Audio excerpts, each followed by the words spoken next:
like you guys. All in this 2 weeks. You sure? Yeah. I'm not sure why. No. Well, some of us anyway. He likes games. The fact that we're there is merely secondary. Right. you know, my mental picture. My mental picture only lasts 6 days for your beard, and I got to see it every 7th day. Some memory development issues. Right? It's like Memento, where I don't want to tattoo your beard on myself. I just got to go see it every 7th day. No, that's a little too hipsterish if you have to tattoo a beard on. Right?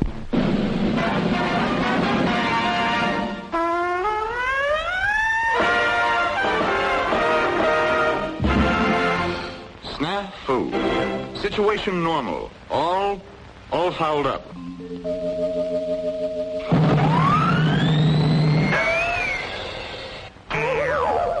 This is SNAFU.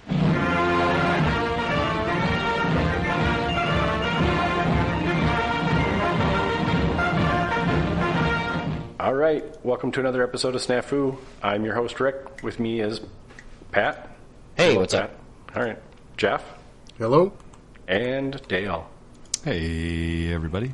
We're all back together. Yet The again. band's back together 1 month later. Look at that stuff. Has it Like been a we month? planned it or something. Yeah, Was- right? is it- when did the last episode? When did we record that last episode? About a month ago. Oh, That'd okay. be why I said a month. Yeah, no, it makes sense. It's summertime, so these are going to get a little harder to do. Yeah. We'll probably do like the 5 week, then 2.5 week sort of thing. We'll still technically hit the calendar month. Right. Although if you look at I think I saw the Patreon that we're still $1 short of having to commit to that 1 month thing. So Yeah, we had a 10th Patreon, but it was I think it was for $1. That's And all right. if it was interesting because he also decided to say no thanks to any of the stuff, which I didn't know that you could do, but apparently he just offered money without needing to have anything. So hey, well, whoever he is, thank you very much. Yeah, appreciate which it. is what you get for $1, and so we're not supposed to thank him. But no, thank you, seriously. No thanks for you. You know what? We thank people just for listening. If you can give them money Yeah, too, good point. give them good point. something. Yeah. Yeah, I think we're Yeah. still going to do something special for our Patreon supporters, so... Yeah, I'm still trying to figure out a couple, I don't know, all of the documentation for Patreon is outdated. They must have made some serious update at some point, and none of the stuff makes sense anymore. None of the directions. It's like, click on this thing, and it doesn't exist. You're like, what am I supposed to do if I don't know how to get to that page? So, Click back. Yeah, but it's like the first level. It's like, click on the menu. The menu isn't there anymore. So You got to restart your computer, see? Clear cache. it's a Mac thing, apparently. I honestly think they just made a serious update to all their stuff, and they forgot about Discord or anything else for that matter, apparently. So anyway, I'm gonna try and find a way. I have all your emails, so I might send just an email, or we'll do something special. Get you guys involved and let you know what's going on as soon as I have time, because it's been pretty crazy. We actually have plans, so... We do have plans. We just Plans don't want within plans. Yeah, we want to try some things out. Big, important plans. And hopefully everyone else thinks they're actually cool. Hopefully. Hopefully. I think it was fun the last time when we were screwing It's just the around with four of us. right. It's kind of like any other night. You're right. Right. Good point. No, that's cool. And, though. and we got to do this because I need that time, so... Dale We need needs some the hobby. Dale needs the rub and the hobby wood. Well, so that segues us right into hobby updates. So, Dale, do you want to start with hobby updates? Sure, I'll start. Okay. I've actually been able to accomplish jack all, so... Okay. Clear, Fair. concise, to the point. No foreplay. I like it. I'm stuck between about 12-hour days right now at work. Oosh. Ick. And support on the weekends. Ick. Hopefully Yeah, I no should fun. wrap up by the end of this week, I think. We'll see how it all goes. And then my other hobby is World of Warcraft, and they're dropping a new expansion in 4 weeks, so I'll probably disappear. So, been nice knowing knowing you. you. See you in Yeah. about 6 months. No, I'll take some vacation for a little bit and take care of all that, and then it'll go back to normal. Once they clear the first raid tier, and they have it on farm status, he'll be back a little more regularly. Yeah. Yeah, you won't be playing every night. But I have a Hopefully. tournament coming up that I have to start painting for, which is why I want this thing we're doing with our patrons to start happening. Ooh. Are you going to do something other than the Japanese? It You've is got, like, miniature 3 gaming. months. It's miniature gaming. Oh, okay. You're doing that other one. Yes. I thought maybe the October 13th, the game day one, you're going to play something other than the Japanese that you've been playing for 2.5 years. I'm still learning the Japanese, so... You don't even have all the stuff for the Japanese. How many titles have you won with the Japanese? So, but no, Still no, learning. The fine-tuning you're doing. Unfortunately, no hobby other than what we were able to do on that short little time with our testing. So, Sure. Okay. Which you're painting 40K. Maybe. Maybe. Are you even painting that right now, Dale? yeah. Well, that's no, fine. you're working 12-hour days. Well, no, Kicking yeah. butt. Like I said, the last time I was able to hobby was when we did our Patreon test. So. Okay. Oofta. Are you gonna cheat on us when you're doing that and tell us you're painting bolt let's action? just let that one go. No. I mean, it's okay. hobby, and I'll share pictures and everything with the group. Sweet. Hobby's hobby. Techniques apply to everything across, Good. even It's though Fair And that point. feedback- Fair point.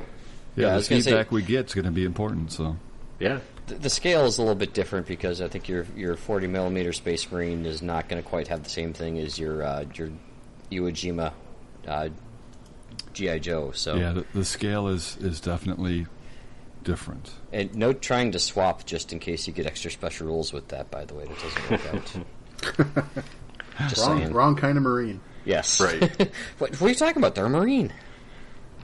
Actually, the guys I'm not painting aren't technically Marines; they're something else. But Well, there you go. Never mind then. Yeah. Janitors, right? yeah, they are the janitors. This is my mop. Yeah. It's a very special mop. There's no other mop like it. Pat, do you want to go first, or you want Jeff to go first? Oh, I'll let Jeff go first. All right, Jeff. fine. Jeff, what are you working on? You know, the worst part is I can't remember everything I said I was working on the last time, but I can tell you what I've accomplished recently, Nice. which I put the picture up of the SD KFC 247 I got from Here 46. Yeah, Dude, it's a nice model. Those guys make great models. I'm super impressed with the quality of that kit. Honest to God, I didn't know what to expect, but it's very nice. So kudos. Have no fear ordering from them. Just put that out there. Who is that again? Here 46, HEER 46. They have some pretty good lines. So As you I'll can reach hear me out to them, typing, see if come they would look like at it. to give us some sponsorship. If you yeah, approve they of can them. always try. They can always try. Worst they can say is no, right? You know, I get that a lot. European, right? Not at the moment. I usually don't do that when I'm on the air. It's late already. Come on, huh? man! You set me up for that one. I'm not going to That's not fair. take That's fair. It doesn't make me. I blushed a little, but it didn't make me upset. It was perfect. Moving along, please. Yes. So, European company from Denmark. No, I believe they're in Germany. D is Deutschland, isn't it? Yeah, DE is Germany. Yeah. Yep. It is yeah. I wonder how they. Isn't there a whole bunch of laws around this in that country? There's Selling stuff? There's no swastika on it. Yeah, right? No, I'm noticing that. Like they've got the German stuff, but you're right. There's no swastikas. Yep. I mean, Are they there's- allowed to Are they allowed to make like old SS uniforms even if they don't have swastikas? Is the only rule about just no swastikas? Period. That's it. There's also some common sense in how it's used. Okay. Okay. Fair. I know that it was kind of a thing for a long time. That you Well, can't do a it lot is, of crazy but stuff like with it. Toys do very little damage in the grand scheme of the world, Sure. generally. Well, generally. and except to other toys when dice are behind them.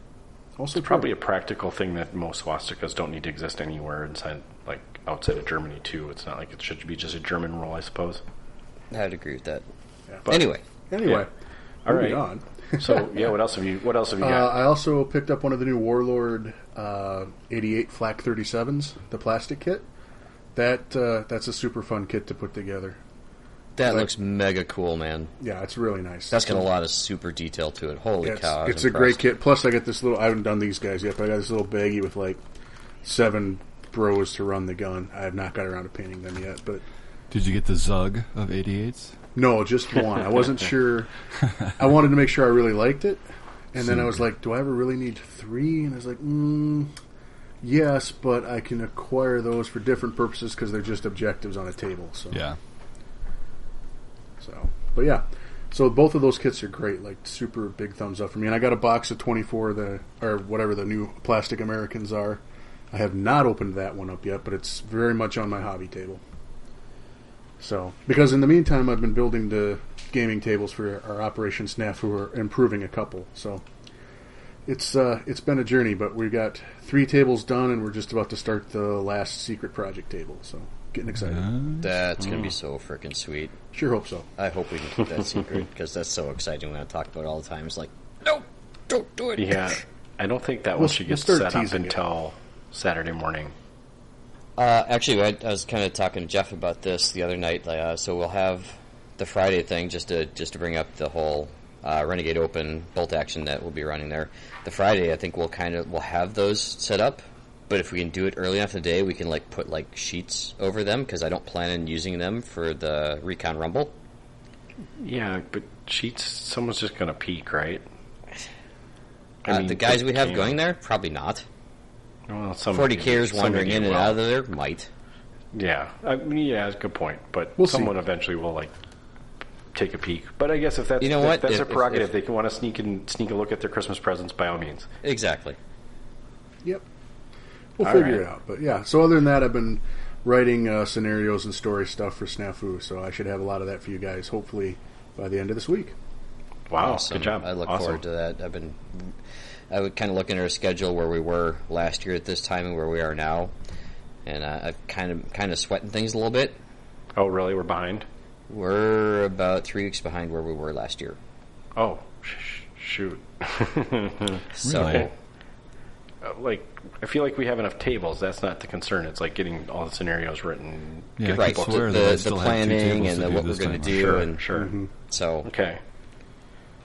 All right. Yeah, that freaks me out a little bit too. Thanks, Pat. And just a heads up to the couple sponsors I know actually listen to this, that I will be pinging you very quickly to get some commitment on actual status levels, because Renegade Open kind of requires us to pigeonhole you into silver, gold, club status level, so we can get the proper level of sponsorship icon on the right spot in the website. So I'll be looking for some actual commitment in those levels. So that's coming soon too. Right, because they get more than just our support. They are promoted by Renegade as well, as a whole. Yep. They're put on their website as well as our stuff, so which is pretty cool. Sweet. Okay. Yeah. So that's what I've been working on. Okay. Pat, how about you? How much time did you want to take? Okay, do you want me to go first? I had the week off of 4th of July due to a little quirky calendar work on my calendar for work. We had the holiday on Wednesday. We had the floating holiday on Thursday.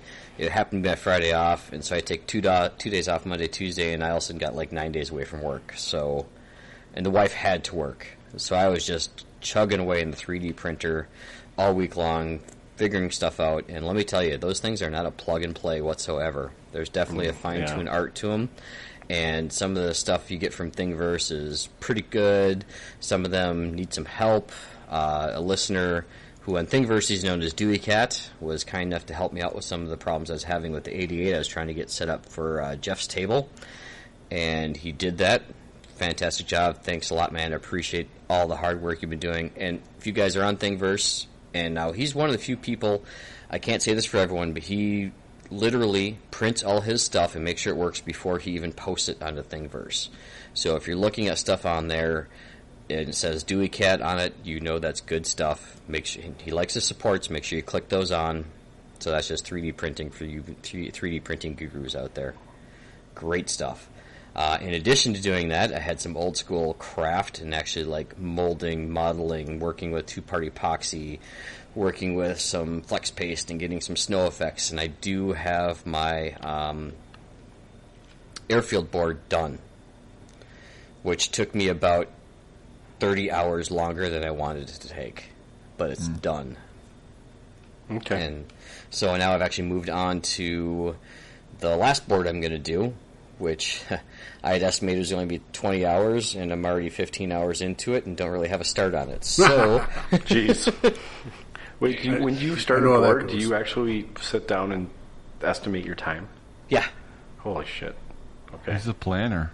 Right, I suppose. I don't do that. It's my nature. No, it's fair. Because generally speaking, I know how long a specific task will take me and how many hours in a given day or a week that I can actually get away, not away from the wife, but literally away from the wife and kid to actually do these things. And, if I can get TV time out of the way, which we just got Netflix, so that's a drain, at least a part of it. It was nice knowing you.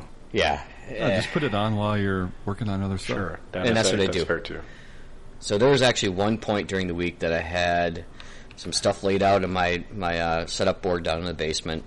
I had the 3D printer going. I had World War II in color playing on Netflix, and I had the airbrush going all at the same time. It felt pretty freaking sweet, let me tell you. That's awesome. Yeah, that is some serious hobby immersion right there.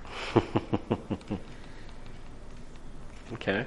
So, and in the meantime, I'm also casting some stuff in plaster Paris upstairs in the kitchen since the wife's not home. I can kind of take that section up there too. What are you casting in plaster? So you remember the fuel depot board I ran last year at Operation SNAFU?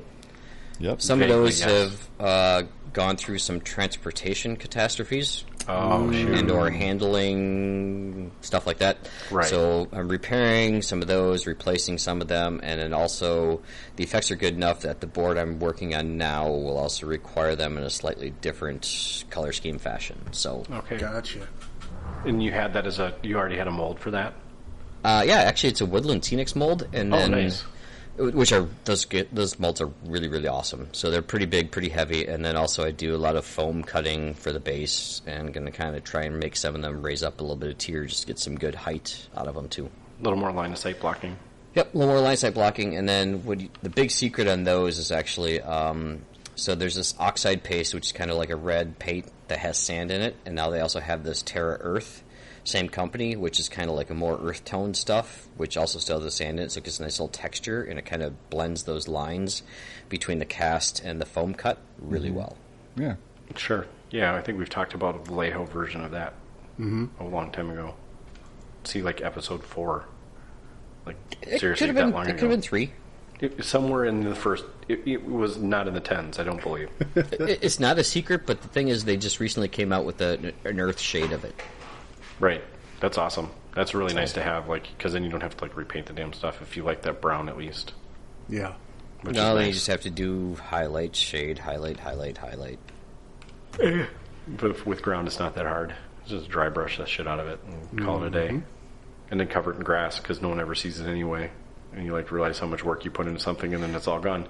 Oh, yeah, and I have to digress and apologize that after having done the airfield board with the snow effects and the actual snow, that's not going to happen on this next board. Why? Why not? It was so much more work than I was anticipating. Honestly, an extra 20 hours of trying to get the sculpt together and getting what I wanted to look like, and then it almost got scrapped 3 different times. I got so frustrated. But Oh, man. it looks good. You're going to find when you see this one at Operation SNAFU, you probably won't see it there. I think it's still going to be an objective board if we're thinking, Jeff. Highly, highly likely. Highly, highly likely. Hint, hint. Intelligence officers, really valuable for that. Potentially. Not saying, but saying. Yeah, it took a lot. So the runway itself is considered elevated. And you may see on some of these boards, particularly that I've made, I think Jeff might come with some of his own too, that there might be some special terrain rules that will apply to boards that wouldn't normally apply to normal boards that look like this. Yep. So, if you're on the runway, don't expect the stuff next to you to give you any cover because you're just too tall, but if you're below it, it probably will. Okay. And actually, I even took minis and actually staged them out and put minis here on this side and minis up on the runway and go, yeah, this guy's got covered. No, this guy certainly doesn't. So, Okay. Cool. Yeah, if it's true line of sight, that's going to make... that's easy, so... you say that now. Yeah, there's always that discussion that can make things not go the way you expect them to, but... Yeah, No. fair enough. I don't want to have to design a diagram for it, but hopefully it'll make enough sense that we can explain it. It's not like there are 4 of us and we couldn't, kind of babysit that board if we had to. Yeah, we're pretty awesome at figuring stuff out like that. Yeah, the logistics are not going to be a problem, I'm sure. Hopefully not. We'll have to see. Okay. Anything else other than everything? Do you know that's going to be enough for now? Okay. No miniatures? Didn't sound like there's a lot of miniature painting in there right now. You're kind of in Operation SNAFU mode right now, aren't you? I am. Did I mention we're 3 weeks behind? Yeah. No, I know. So, and I'm also writing scenarios for Recon Rumble and trying to correspond with Jeff to try and make sure that we get the narrative tied together between the two. So, okay. The miniatures will have to wait. Who knows what it'll end up bringing to nationals? So, Yep. That's a ways away still. That's April. You can paint like an army in like a week, so it'll be okay. I got some time. I can't. Yeah. I have gotten some paint on models this week. I actually painted my first unit of 12 Marines. Yeah, I know, right? Hey. I know. So I put together a deuce and a half with a MMG open top, which someone was looking for. Was Dave looking for that? The Rubicon. He was looking for a 3D model. That's right. He wanted a 3D printed model. I don't know if you can find that, but I found the Rubicon model to be just fine. So I had that, and I put together my LVT Buffalo. I'm bringing a Buffalo to. Let's go Buffalo! Right. If there's room at Rumble, I'm anticipating playing in it if there's room. If 20 other people sign up, then so be it. I'll hang out and watch instead. So if there's room, we'll probably try and sneak in. Hopefully, Yep. Right, Pat? That's kind of the idea. Is we're just like we'll fill the gap if we want to. Yeah, play. if we are at 17, then I will make the 3 of you play. And they will not be ringers. They will be on their own, and they will have to pay for the tournament spot. Yeah, I was going to say fair. we will pay for the spot. So expect them to not give you the soft, warm underbelly, but actually have competitive lists. And when you beat the pants out of them, let them know you beat the pants off them. You're right. That doesn't mean anything for me though, so it'll be okay. I'm not playing my real army in the Recon Rumble, so if I really? lose, You're like whatever. you were lucky. You're not playing Japanese. No, for the Recon Rumble, he's got the Wahoo Warrior. Oh, that's right. Marines. He won that army. That's right. That's awesome. Okay. The easy buttons. You and I will both be playing Marines. Okay. All right. Stay frosty. Great. Now I've got to make Marines. Damn it. I can pull it off. Don't give in. And LVT Buffalo is like 150 points or something like that. 7 armor with 3 MMGs on it, though. Can't complain. Pretty Actually, solid. I think you can upgrade 2 of them to HMGs if you wanted to. Yeah, Also, you know what? One boy's anti-tank rifle for 30 points will take it out of commission. Well, yeah, but my other stuff will take care of that problem.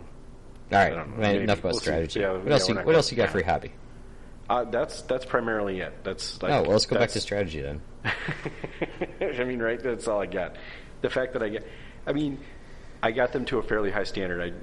I put like 3 or 4 highlights on the skin tones. Got all the weapons kind of touched up. I've been kind of playing with my scheme, getting the uniform color right, painting camo on their helmets because that's the only kind of like sexy thing you can do to Marines, right? They're kind of wearing green. There's too many jokes there. I know, but so like they're just wearing green uniforms, and then you got like, thankfully they're at least a little bit more dynamic because a lot of them have like their sleeves cut off and stuff, and they're like open like a little bit more open shirted with dog tags on and stuff. So you can like do like tats and stuff like that. Yeah, but that's probably beyond my range. Plus, I think it was more like if you saw those early World War II tattoos, they weren't the greatest looking tattoos. Some dude on the boat giving guys tattoos is not right. So I could do it then. Ones. Just like I think they started faded blue, so not like the crispest of tattoos. So maybe here it is. What is that? It's an eagle, dude. It looks like a fish. No, I don't think they're ever that bad, but they were. It is definitely not the quality that you see today. But I don't know if I could. I still don't know if I could pull it off. It'd be tricky. But who knows? I'll give it a shot on a couple of the models that I don't need. But otherwise, I think I've actually busted out a whole bunch more to assemble a bunch more, so I can have I can make sure I have everything I need for a Recon Rumble if I end up playing. So because the first assembly time I did of all of them, I had all of my lieutenants had SMGs. And my new list doesn't like I needed to scrape like 6 points off the list, so I took the SMGs away from those guys. So now I need lieutenants with rifles. Merp, merp. But So I'm just going to throw this out here really quick because you said Recon Rumble several times. Yeah. I'm the one writing the scenarios for it, and the narrative effects is the only thing I'm bouncing off of Jeff. So if you guys do end up playing, you won't have any other advantage than the rest of our clubmates will as far as knowing what the scenario objectives and stuff should and ought to be. Just want to throw that out there. Let everyone know. If Yep, since let we everyone just said know we're that- not the ringers, that Right. we're You're not there to put down a soft game. You're not going to be there because you know how the scenario plays best and have played it a dozen times and can just grind everyone. That you guys will pretty much be on even keel with the rest of the clubmates just because, Jeff and I we like our guinea pigs and we like to test stuff out and make sure it works out because once in a while we come up with some that was a really bad idea. It didn't make any sense. Oh my god, yeah. or it's like there were too many things going on, or like, Right. like the rules were confusing. I get really mechanic caught up in stuff and don't realize that you can't actually function that way in a game. So You can, nobody else can, but just from an engineering standpoint, I like to apply too many factors that someone can't sit there without a calculator and figure out what they might have possibly just won. So yeah, fair. Yep. It's the what's the rule? The KISS. Keep it. wait, stupid hang on a simple. second. This model does have his simple, left stupid. foot down, so he gets an extra point for that, right? Lies and slander. Yeah. So Yeah. Okay. just disclaimer out there for everyone else listening still on. That does explain, like, you texted and you're like, hey, does anyone want to do one of these scenarios? And then that, like, got redacted. Like, nobody, like, you didn't offer to actually do that. I was kind of disappointed because I really wanted to try a recon scenario, but I get it. I have two written right now, so Thursday is know. up in the air. Well, but we're not supposed to know what they are. You Right. can get the general theme about them. And for the record, there will be so it's a 3-game tournament, so you have to have some secondary objectives throughout them to differentiate someone who wins 3 games in a row. Right. You have to So, have a and tiebreaker. those you guys will not know about prior to the tournament. Oh, interesting. Okay. Seems fair. And hint, they're not going to follow the same thing that game day one does, Okay. Yeah, that makes sense. because that seems too obvious. To be fair, am I going to have to, like, pretty up your scenario packet or not? We'll talk about that later. Okay. Maybe, but you might have a gag clause on you or something. Yeah, I might have to just, like, what is that thing from Men in Black? You're just going to have to erase my memory. Get the memory zapper thing. Yes. Just get me good and drunk. That'll work. Well, let's be honest. Rick needs every advantage he can get some days. Fair enough, yeah. Good. Well, here's the deal. If you're ready to write the scenarios, I'll give you my list beforehand so I can't change my list afterwards. So, if that makes sense. Like, at least that'll lock me in. It's the only thing I can tell you if we're going to do that. All right, anyway, that's all the hobby I got. So that's a lot of hobby for all you guys and a little bit for me and none for Dale. For those keeping score at home. Is anyone keeping score at home these days? I don't know. But anyway. I have us written down as 48-2. No bolt action hobby from me. Technically, That's I fair. did hobby. That's fair. All right. So moving right along, then let's talk about all sorts of other stuff. Let's talk about Facebook. Do we want to talk about angry people, or are we just going to let that go? Let's let I don't know that what go. you're talking about. Let's let that one go. All right, great. Okay. Well, it just says rules corner here. Is it supposed to be the things underneath in the agenda pad? Are those supposed to be? Yeah, the headings may have been Okay. altered in some fashion. No, that's fine. That's fine. So we're going to cover some rules, and we will, Pat will get them right. I'll get them wrong. Whatever. So the one. Now, again, Rick, it's not that we see you playing these rules wrong, because we'd have to see you playing. Ooh, snap. Ooh, snap! Yeah. Apologize, I that was uncalled for. actually haven't gotten a game of bolt action in quite a while. I think I was your last opponent. Were you? Would I have been don't before know. the game day, would have been before Bug Eater, we played on a Thursday night. Well, that's a given. Still.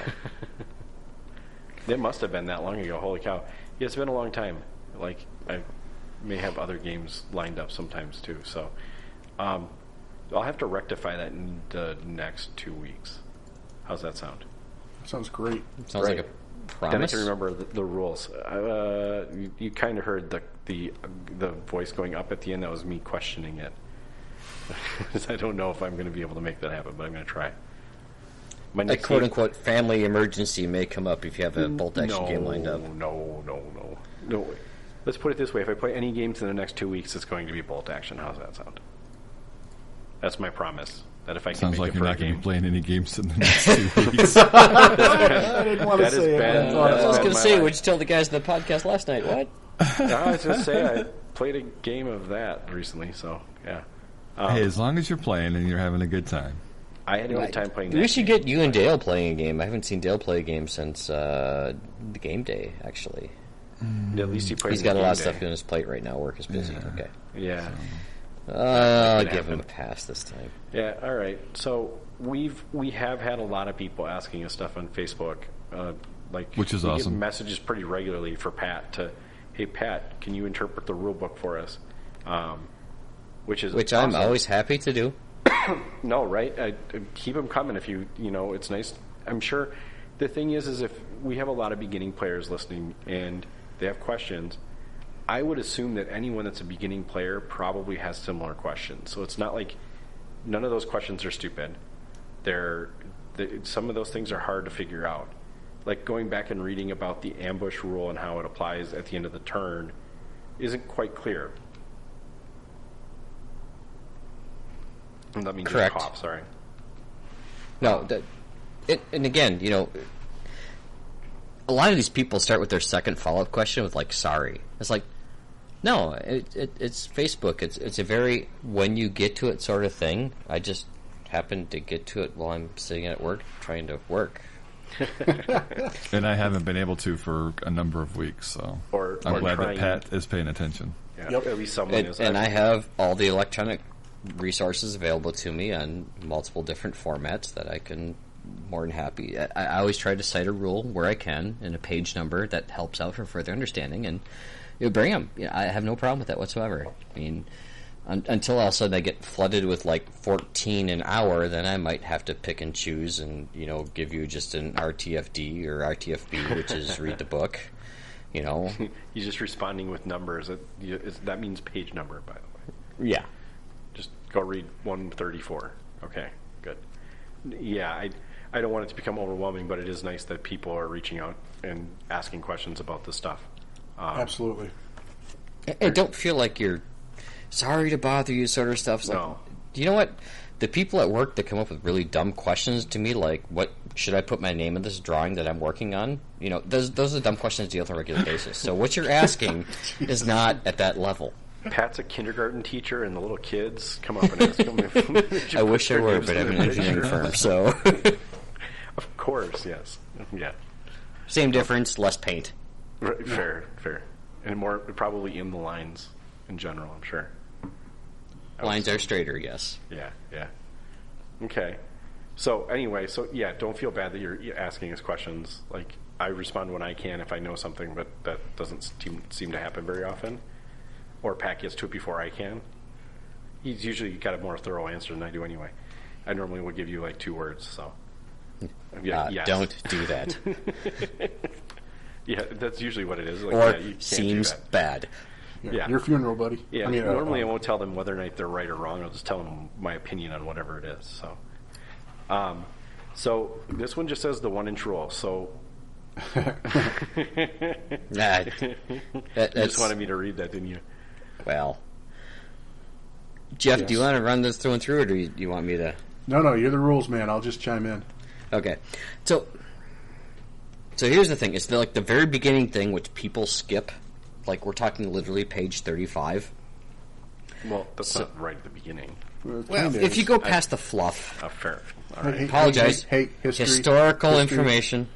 It's not fluff if it actually happened. Okay, Fair. so if you go through the history book at the beginning, this is under the headings of there's basic supplies. So if you I hope most of you covered that and have tape measures. But so units, the third or fourth one is the 1-inch gap. So basically, a unit must always end. Here's the key word that everyone seems to skip on: end their movement 1 inch or more away from any other unit, whether friend or foe. So, furthermore, during your move, you cannot move closer than 1 inch to any enemy unit. Keyword, enemy unit. I see this so often, and I see it from the people who are already on the defensive. As you're moving your troops and you go past a tank or a transport or another unit, and they go, oh, got to keep an inch away. If it's your unit, you do not. Hell, you can move through your unit.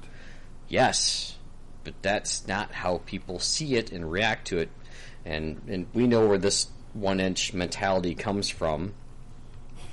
Some other game, yeah. But it's very clear in here. Yes, Jeff or Dale said. I think Dale said that you can move through your own freaking units, for crying out loud, as though they weren't there. Units. They're your bros. They get out of your way. You're on the move, and they screen your retreat. And you know what? If you're in front of them and you all turn around to run, then they're in front and they're feeling better. Okay. So that's the one thing I just wanted to reiterate, is that the end of the move has to be an inch apart, and that's the difference, and that's the key. And it's entirely different than when you're shooting across them, because they take exception to that. Yeah, but when you're moving specifically, and I see this played again and again and again, is like, nope, gotta keep an inch away from them. No, you just moved along the side of your tank there, you have to keep an inch.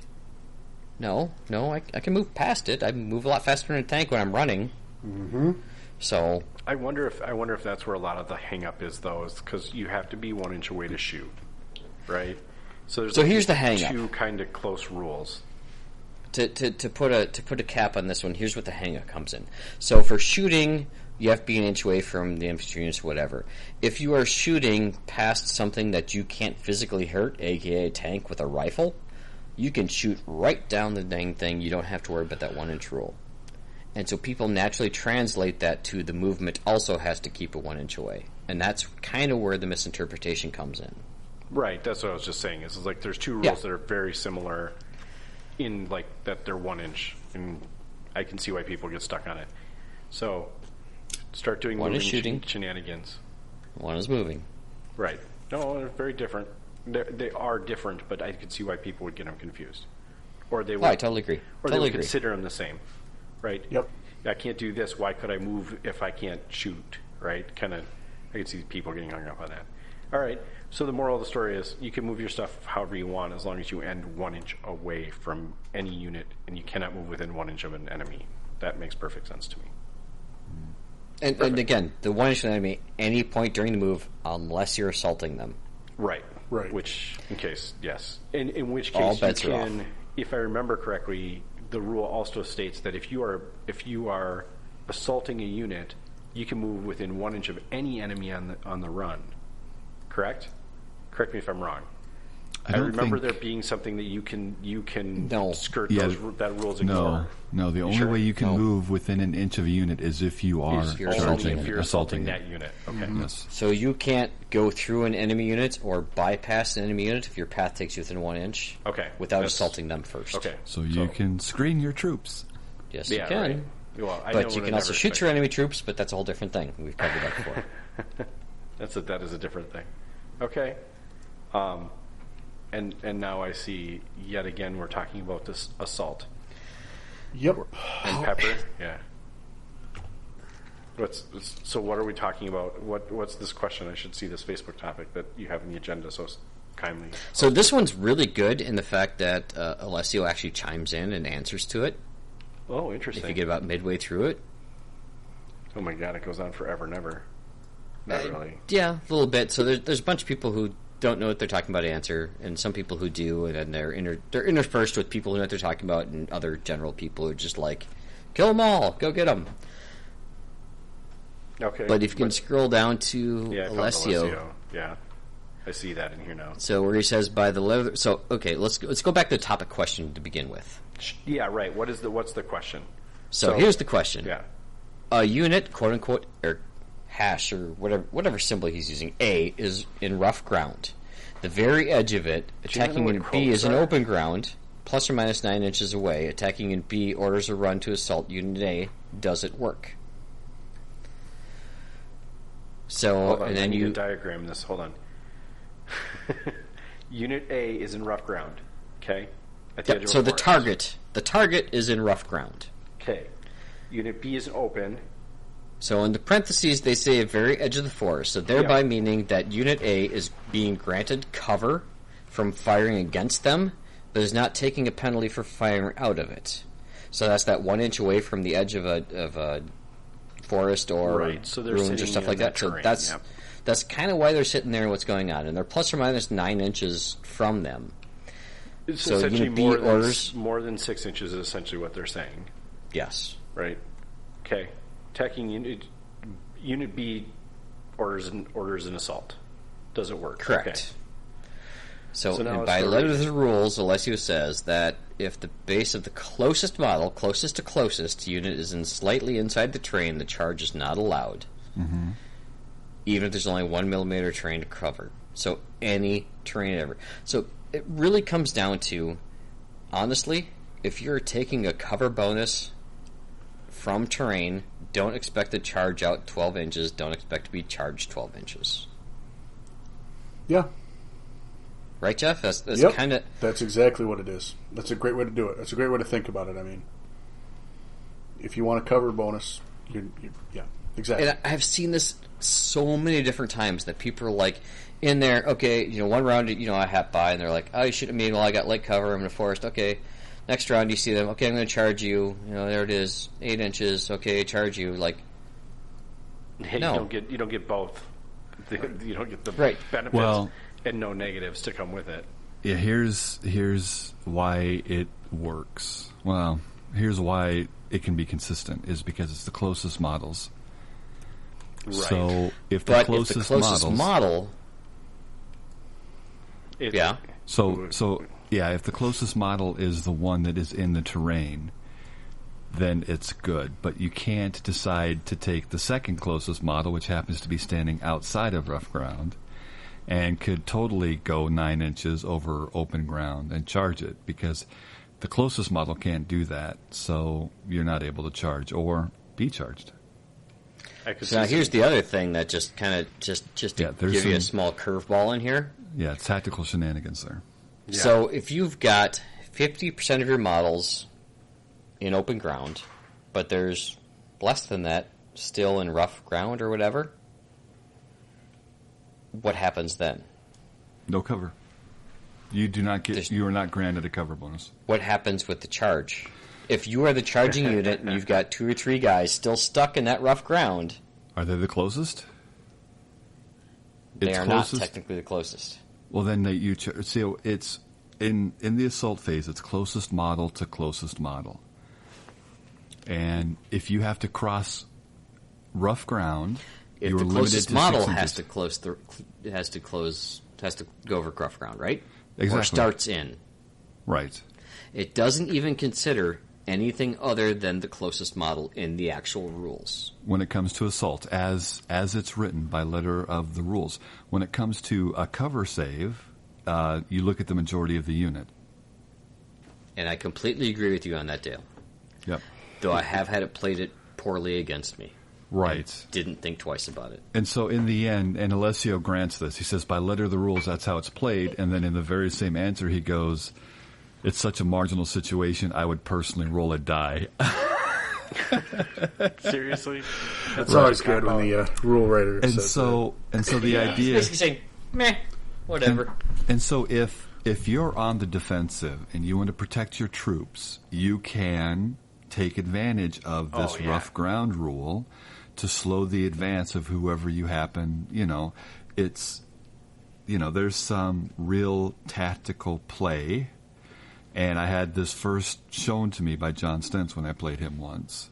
And as I was trying to rush one of his flanks to apply some pressure, and he had a unit that he had popped into kind of some rough ground, and they were just outside of 6 inches. But I could, if I ignored the closest unit, I could just run to some bros that were outside of the rough ground. But it's closest to closest, written in the rules, so it's good. He totally opposited me at Bug Eater. Oh, maybe he adjusted what he was thinking. So he had a sniper team in the open on objective. I had 3 guys of a 5-man unit outside of any cover with a wide open streak of 4 inches to him, and deemed it to be a... Well, no, sorry. That's still correct. He deemed it to be a simultaneous assault, which is correct, because the movement of the unit got reduced to 6 inches. Wait, is that right? Why did it get reduced to 6 inches? So closest to closest, we're about 4 inches. So 3 of the guys were on the road. 2 guys were still behind a hedgerow and still had unit cohesion. Right. You're And still so leaving. because- You're and so still those 2 leaving guys- rough ground. So those 2 guys are still leaving rough ground. So that still was simultaneous, right? Yeah, it's still Okay, simultaneous. yes, okay. Because the majority is only in the shooting phase, and whether you're granted a cover bonus. Right. Right. That Okay. has nothing to do with assault. But the closest to closest is, so if I had been And the closest to 7 closest, inches with those 3 guys and the 2 guys in rough ground, the closest to closest is still a 12-inch run. Yes. And therefore the assault is still taking place. Yes, but it's And I still think simultaneous. that is the important thing, and is still simultaneous. Right. Right. And that is what makes the most sense. And this is why assault sucks so bad. It's so confusing. So if you're on the offensive, Yep. if you're on the offensive, and you want to be able to charge out of rough ground, you want your closest guy that's charging to be outside of the rough ground because he'll get his full movement. Unless And he's the charging rest of someone, them can be sitting in there with shackles and whatever Right. and still follow along. because you just need that closest guy to get there, and then everybody else just rubber bands in. Yes. Right. So to me, there seems like there could be That some sounds tactical. exactly like you nailed it. Yeah. There could be some tactical shenanigans there where you can get a long The charge defending still. side, the defending side's a whole different Right. ball. Which yes. is why you take that time before the game to talk about what is rough ground. Yes. Sure. Yeah. And what Yeah, are that's the critical. barricades? Because defended obstacles are exactly the same thing. Okay. Which, of course, we mentioned before, you can actually run around, but as soon as you do the run around, it becomes simultaneous. Yep. Right. And I think that was made more clear in the FAQ. Yes, Yes, that was yep. a more recent update. Okay. See, this is why this keeps coming up. And don't expect this to go away, because it is a really confusing thing with the if, then, is not, what, where. What? A perform varying while. Yeah. No, there's definitely If left foot down, right foot up, then. there are like multiple steps in there that are different things, but yeah, it's not very clear. And much to Dale's credit that he alluded to is like, you know what? If you're considering it and talking to it and moving a position to, talk with your opponent and say, this is what I'm trying to do. This is what I think is going to happen. What do you see differently? What did we talk about terrain-wise at the beginning of the game? Yep. Sure. Yeah, talking And then intent give them the will option, always- say, you know what, if this isn't working the way I think, then I don't want that order to be issued, and I have reserved the right to do something different instead. Yeah. Instead of just going, assault! Well, what do you mean it doesn't work? Sorry, man, you committed. Go for it. Go, okay, I think I can do this assault with this type of situations, what I'm seeing. If this is what I'm seeing or we agree upon based on the rules beforehand, then I reserve the right to just kind of let's go, okay, then let's do a different order, and they'll be cool about that. Sure. Yep. As I mentioned last time, there's a difference between tournament and club play. Club play just kind of like throw it out there, do this stuff, and kind of discuss what's going on after that. But in tournament stuff, really drive your actual intentions across before you are forced to commit to that move. Okay. Like in chess, don't take your finger off the piece until you've looked at all the angles. Right? Yep. Yes. Yeah. I think talking intent goes a long way. Perfect. All right. And most reasonable opponents will agree to that. Yep. I think Pat, so we have like 4 or 5 more other mailbag things in here. Why don't you pick one more out, and then we're going to take a short break and come back to talk. Well, we didn't even tell anyone what we're talking about tonight. We're talking armies of Poles. Surprise. Super secret. Yeah. So we're going to talk the Poles tonight. I hope that's Is that not like a club you're derogatory. going to later? Yes, the special club. No, we're going to talk armies of Poland. There So we go. 54 minutes in, and we're going to finally tell someone what or 50-ish minutes. We're going to finally tell Surprise! people what we're talking about. That's just the way we roll sometimes. Well, hopefully the title, when we get to it, will give it away. Maybe. That's up to Maybe you. not. We'll see. We'll have to figure it out. Half the time I think they're kind of ambiguous, but that's okay. People seem to listen either way, so it doesn't really matter. Anyway. All right, so one quick one I'd like to touch on, because the other two we kind of have listed here a little more of other stuff. So let's talk about HE templates when they hit vehicles. And by AT, you mean anti-tank? Yeah. No, HE. High explosive. High explosive. I was like, AT doesn't have a template. AT. ATHT. It's getting late over here in this side of the world. So an HE, all right. So, in my very extravagant example is that an artillery strike happens to come down from the skies and actually happens to hit something. It's a 4-inch HE. Ouch. So now, if you have a unit and a vehicle nearby, and of course the rule is so if you hit the unit, you maximize to the unit as much as you can, and then any other friendlies nearby, you can try and sneak in there, you can hit them too. Yep. So now, if you actually talk about if the vehicle is hit, and this is where everybody gets so confused about. This is different, I believe, if I'm not mistaken. It's not different. It's been printed the same in first edition and second edition. Oh, it's not different, but I mean, Well, it's misconstrued. okay, yeah, that's a okay. good word. I would like to find the exact page, which I cannot at this very second. So, if you actually hit a vehicle, it actually says the template must be on the center of the vehicle. Right. It But does not- not say should be centered on the vehicle, right. Yes, that's the big difference. which is an entirely different thing. Very different. Yeah, very different. Okay. So that Except is that one, building. So that means that if you hit the tank or something like that, and you have a 4-inch template, you basically have 4 inches from the center of that tank to possibly clip any other units that are, taking cover from that tank, for lack of a better term. Oh, yeah, so say they shouldn't be And doing that. that's kind of the whole thing there. And the other small caveat, just to throw in there real quick, because I know you guys are going to get a break, is so if you actually maximize 2 units and that template clips a vehicle, that template is always considered to be hitting from the front of the vehicle and not the top, because it's not a direct hit on it. It's being considered to be hit by shrapnel or whatever blowing up from the ground, from actually targeting the other unit.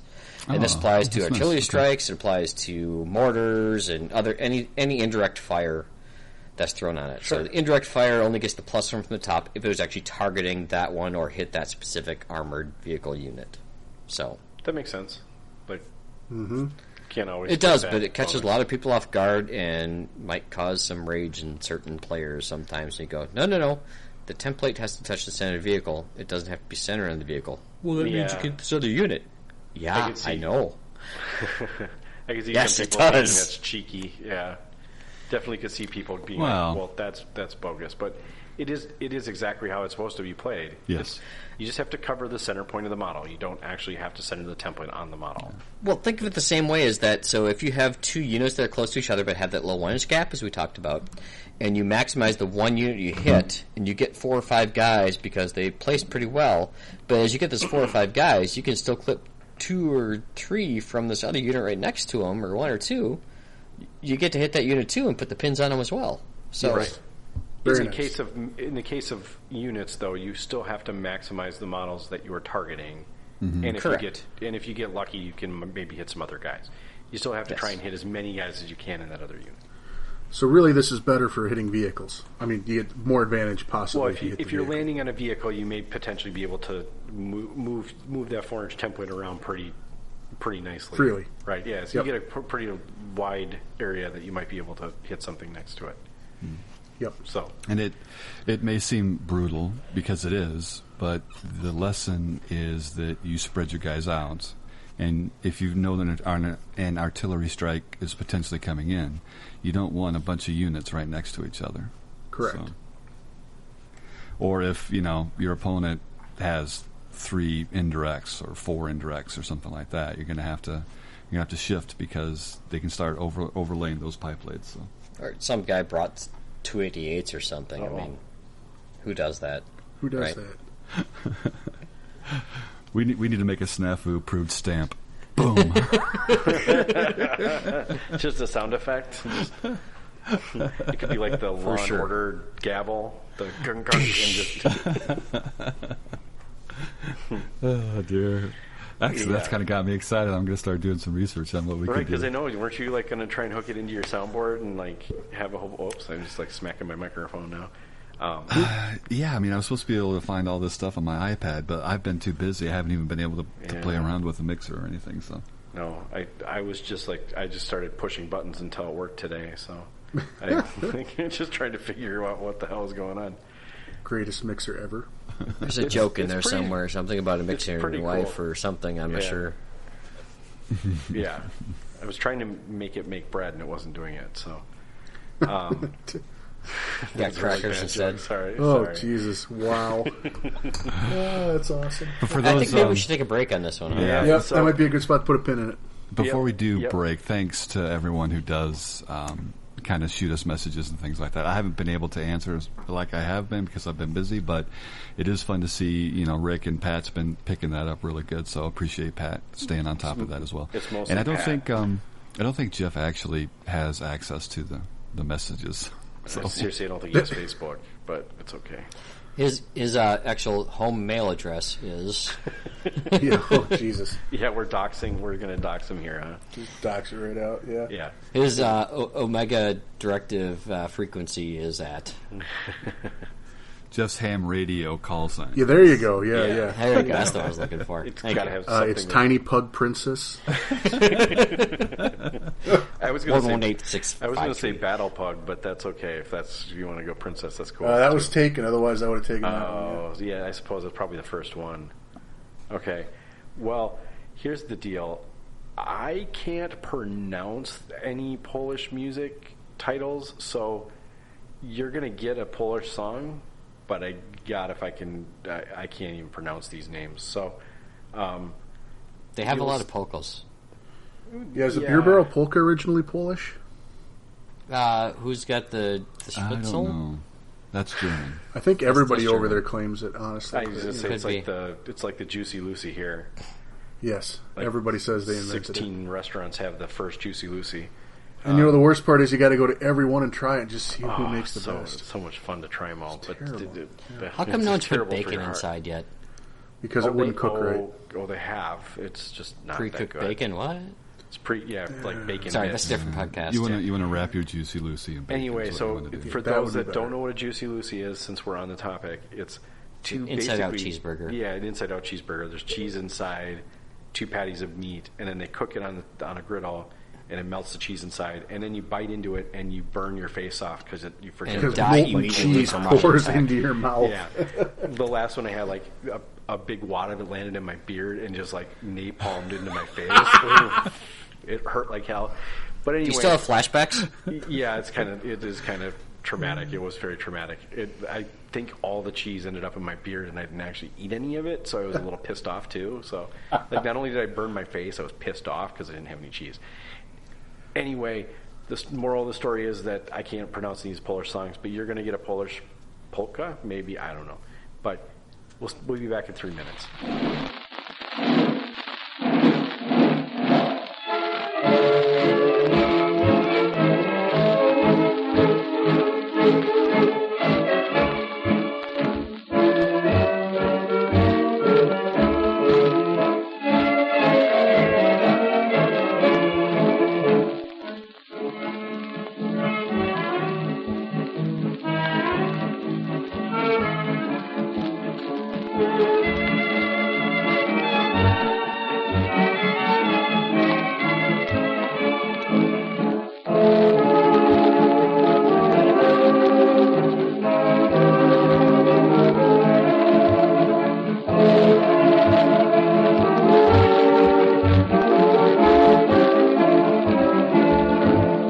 Rozszumiały się wierzby płaczące, rozpłakała się dziewczyna w głos.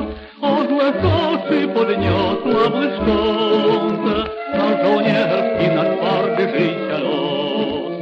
Nie ślijcie wierzby nam żalu, co serce rwie. Nie płacz, dziewczyno ma, po partyzance nie jest źle.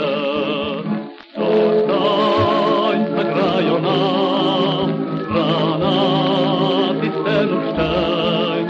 Śmierć kości niby łom, lecz my nie wiemy, co to lek.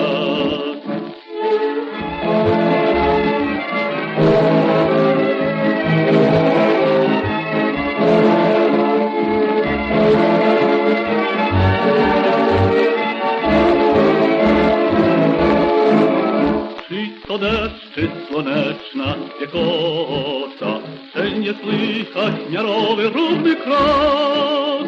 Tam na wójcie leśna piechota, śpiew na ustach wesoły orli krok. Nie ślijcie wierzby nam, żalu, co serce rwie.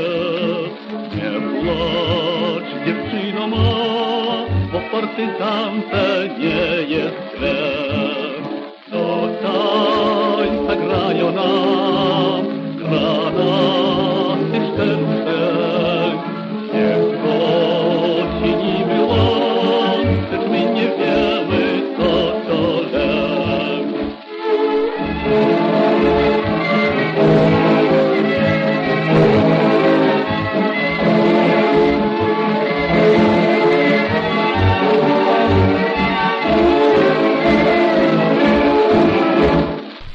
Welcome back. Hope you like the music. I don't know what it is. I never know what it is. I've been looking and I can't find anything that strikes me. I probably have a couple choices because I feel like there aren't that many Polish songs. Right? It depends how you feel about polka. Oh, I'm all for polka. Yeah, I'm down with the polka. Isn't that like their whole thing? I hope I'm not stereotyping or pigeonholing anyone there, but I think you might be. I don't honestly, exactly I just don't know. I know there's like a lot of Germans like polka, so I don't know. There's nothing wrong with polka. Don't get me wrong. No, I just don't know how that works. If like the Germans like polka too, where it came from. I bet you we will find out a few weeks after this thing airs. Yeah, someone will send us a nasty. Well, you mean like 3.5 minutes after the first time we talk about it? Yeah, right. Somebody will tell us. Don't worry. And somebody else will think it was funny. So that's what we're shooting for. Like I always tell my wife, if I told you something and it could be taken two ways, and one of them made you angry, I meant the other way. Well, there's some truth in being angry about stuff too. At least it's invoking emotion. Something to be said other than just being boring, I guess. All right. So anyway, we're talking about the armies of Poland, like I alluded to at the right before break, instead of doing it at the beginning of the episode. So why don't we dive in? I don't know their special rules all that well. Well, you know what? I have them right here. Oh, right. Way to go, Pat. We can certainly discuss them if you'd like. Did I play against them last night? I did. Poland? No, that was Romania. Those Romanians. I'm sorry. Same difference. Very not Polish. Very opposite of Polish, actually. Yeah, geez, man. It's like there's at least like 300 miles between those two countries. What the hell? and like the entire different side of the war. Right, they're opposite sides of the war. So if anyone's curious, that the armies of Poland can be found in France and the Allies. Correct. Okay. So Romania is not in the book of France and the Allies. It's in fact in Italy in the Axis. Yes, there we go. Shocking. So that's to help clear things up for Rick a little bit there, too. Thank you. I'll go read that book now. Absolutely. So they've got 3 special rules. Okay. And I'm sure Jeff can give us a little more history as we go along here. I don't think they were in the war for very long in the beginning. Well, that's officially and unofficially, sure. They didn't last very long at the start of the war as an independent nation, but the Poles fought through the entire war. They're actually the longest fighting army in the war. Well, fair point, other than Germany. Right. That's what you get for starting stuff. Yeah, right. You get to be the longest in when you start stuff. So yes, the longest surviving army. Yeah. Okay. All right. So yeah, their first special rule. This one might sound very familiar. Communication breakdown. Okay. Who else has that one? Anybody? France. Yeah. Belgium. I'm like I remember. Yep. Is that There's a couple of them. Is that So basically, if your order dice is drawn in the first turn, your opponent can say, "No, put that back in the bag. Draw again." First dice of the first turn, right? Yeah. Yes. kind of inconsequential usually. so basically, Oh my god! On occasion, though, it really wrecks you. Right. No, I'm saying is that sometimes you can get screwed by it, but normally that's not the case. Yeah. it's. I don't think it's a game-breaking rule, No. and I don't think it's a game-saving rule. No. It's just kinda- not- it yeah, is. It's not nearly as bad as Italy's rule, so. That's very true. So, That is so true. okay. So, their second special rule is called No Hope of Retreat. So, as Polish units were frequently surrounded by the enemies with no hope of escaping and no other options, they simply fought on. So, basically, they have the same thing that the Russian army has, like for the Motherland rule, which is if they have a morale test which is failed, which would result in the unit being destroyed, they can re-roll it. And this is different from what the Russian army has, or the Soviet Union, whatever they want to call themselves, is that it is for infantry, artillery, and vehicles. Oh. Yeah. Okay. And it also will includes not, those that suffered the on-fire damage as a result, too. So, Oh, wow. That's, Okay. Bros won't quit. Even when they're on fire. Yep. They're cool. All right. Okay. So what's That's- the next one? that's actually kind of nice. That's Yeah, that's that a one- decent rule. That one Very seems solid nice. rule. Yeah. So the last one, number 3, for those of you keeping track, elite officer class. So Polish officers were very highly trained and indoctrinated. As a result, all Polish HQ units are fanatic. I love that rule for Yay. flavor, but Yeah. mechanically it's not great because once you're down to one bro, you don't get fanatic anymore. Right. So, Right. You You get know. tiny little units in your HQ, I guess. That's not all that exciting. by Okay. God, those HQ units will fight to the death. Except if Until just there's the one left. Yeah. Well, yeah. So you got to bring two And- bros. Well, I was going to say, so a medic is an HQ unit. Medic fanatic. All right. I guess. Yeah. I mean, you're right. It is. But do some of well, I think we'll get into it, but I don't think all of them get to actually bring guys. No, they can have assistants, can't they? medics Yeah, can have medics can have assistants. assistants, yeah. Like 2, 3, 4, maybe. Two other bros That's- usually. No, you're thinking Australia. Australia's the only Okay. one that gets that many. Sure. Yeah. I think they might be able to bring 2 dudes. That sounds correct. So excited about my fanatic medic. So You know, but how stupid is someone going to feel if they assault your medic and they lose because he's a fanatic with his 2 friends? Right. that would so be awesome. You'd be like, son of a bitch. How did that even work? And technically, they shouldn't have anything, right? As far as weapons, they're just going to claw you with their hands and hit you with like syringes or something. I think they can have a pistol. They technically can have pistols, but I mean, Which makes them tough fighter fanatic. Yes. if you model, it says as depicted on the model. So if you Yeah. So give yeah, your- pistol or as depicted. So Yep. they can, and they, you know what? That's, since it's an HQ, they're not paying for the modeled weapon Nope. that they have. Nope, they can Otherwise, have normally you have to pay a pistols. gun. So there you go. There's your key to the Polish army: fanatic, medic, tough fighter. Yeah. right, and you can have a major and a forward observer. So since we're talking about the HQ units, that kind of led us right in there. That was, by the way, their last special rule for Okay. Poland. Yeah, it's not that exciting, but that's okay. Their HQ units are the same as everyone. They have the same officers, first, second, inexperienced, regular, everything across the board. Their weapons are as depicted as everyone else. Then they can have accompanied up to 2 men.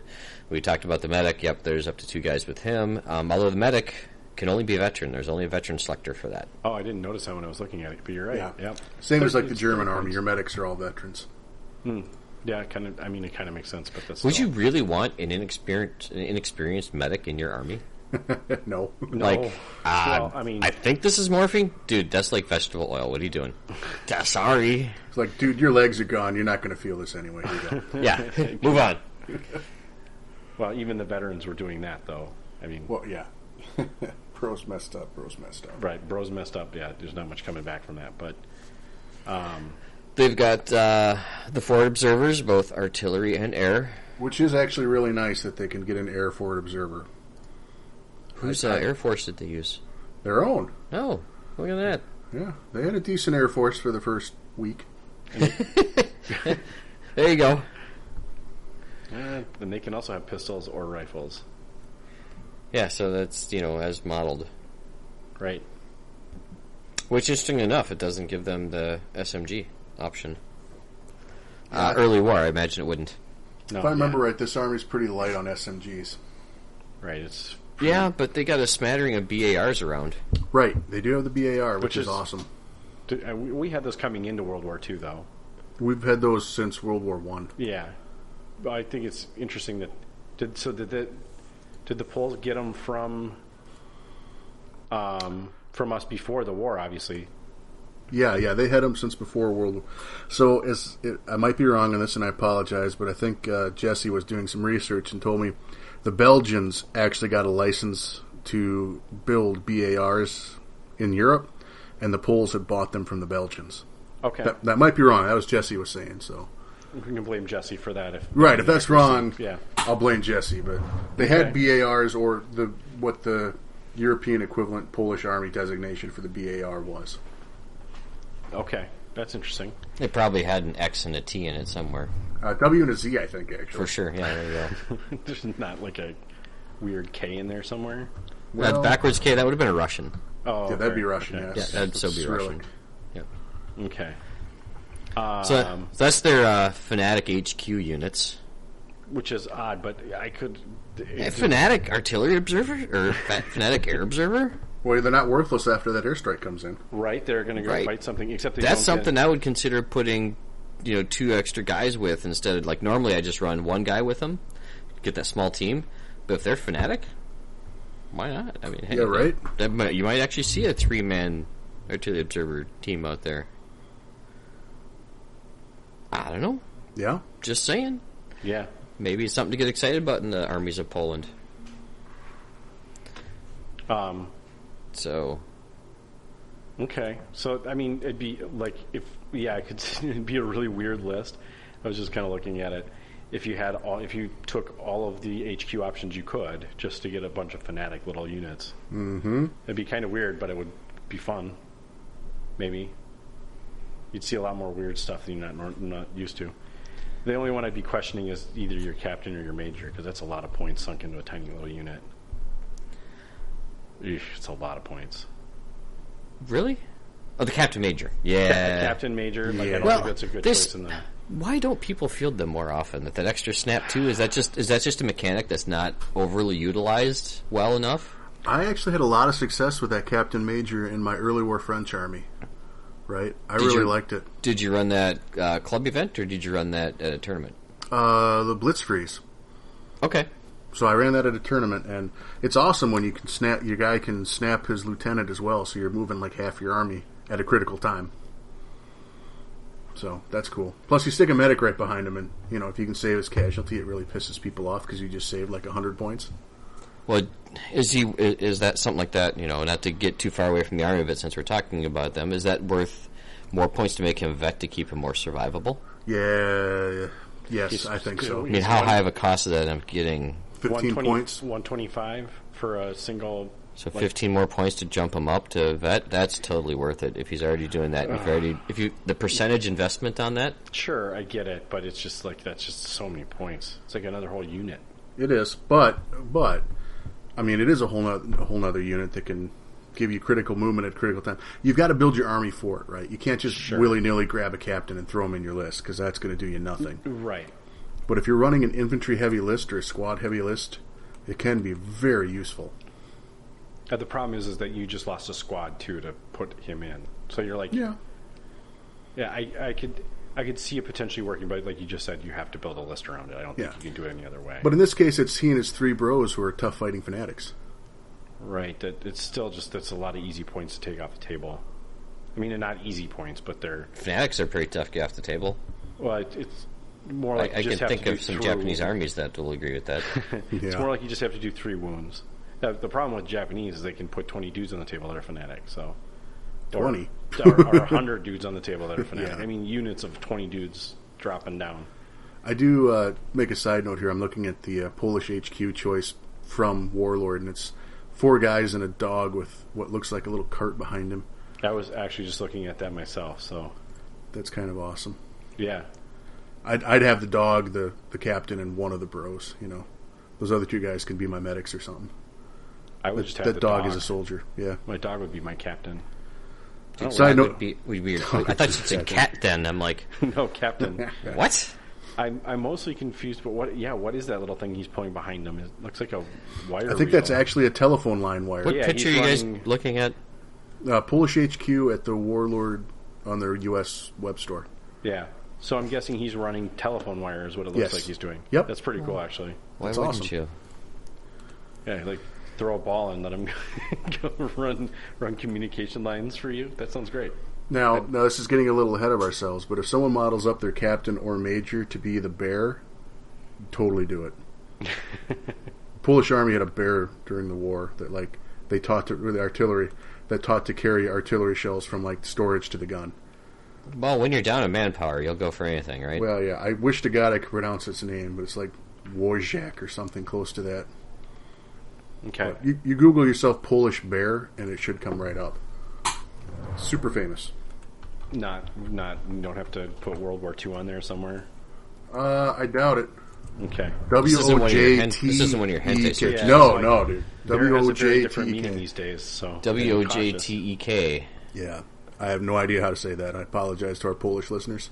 Wojak. There's probably I'm a gonna go with silent that. J, or the J is probably pronounced like a W or something. I've not even A V, I think, actually. That Roll- sounds right, roll- actually. Would Fuck it, I can't do it. Bullshit. Yep. And it only has taken us 60-ish minutes to screw up language. Yeah, sorry again. Hey, that's a new record. It is I'm actually. actually, I'm actually pretty impressed with that. Yeah. No, it's been pretty good so far. But okay.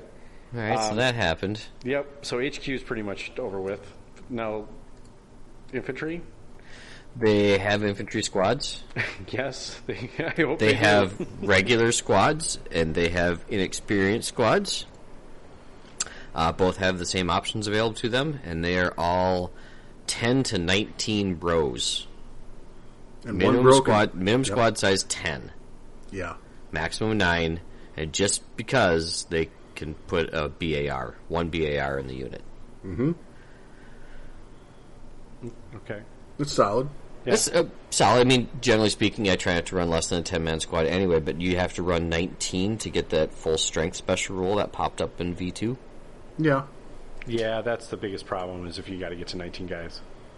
But at the same time, it's 19 bros who are going to get a reroll if they're blown off for any reason, so good luck getting through that. I mean, getting 19 guys on the table is pretty impressive as a unit, but yeah. So Look at that let's see. footprint they take up. Right? So that's 19 bros with a BAR for 195 points. That's not bad. That's a lot of shots. That's at regular, yep. Yeah, regular. Yeah, that's not bad at all. Oh, I think that's a pretty I don't know. I think I would actually bring big units if I could. Most of the time I feel like I'm limited by you hit the top of the cap and you can't go any farther. Mm-hmm. I don't know. Do they don't have any veterans? Do Not in the regular squads, no. they? Okay. Well, So you can get- we'll touch on what their, I guess, quote-unquote elite options will be down the road here. Sure. But Alright, they so you weren't. could- I don't think they were around long enough to really hit the elite status. No, that kind of makes sense that they were kind of not getting into that veteran status. the grizzled vets don't really hit in week 3 of the war. Right, because I mean, essentially, anything that was veteran that survived ended Was up in from the, World War One. or ended up in the British Army, right?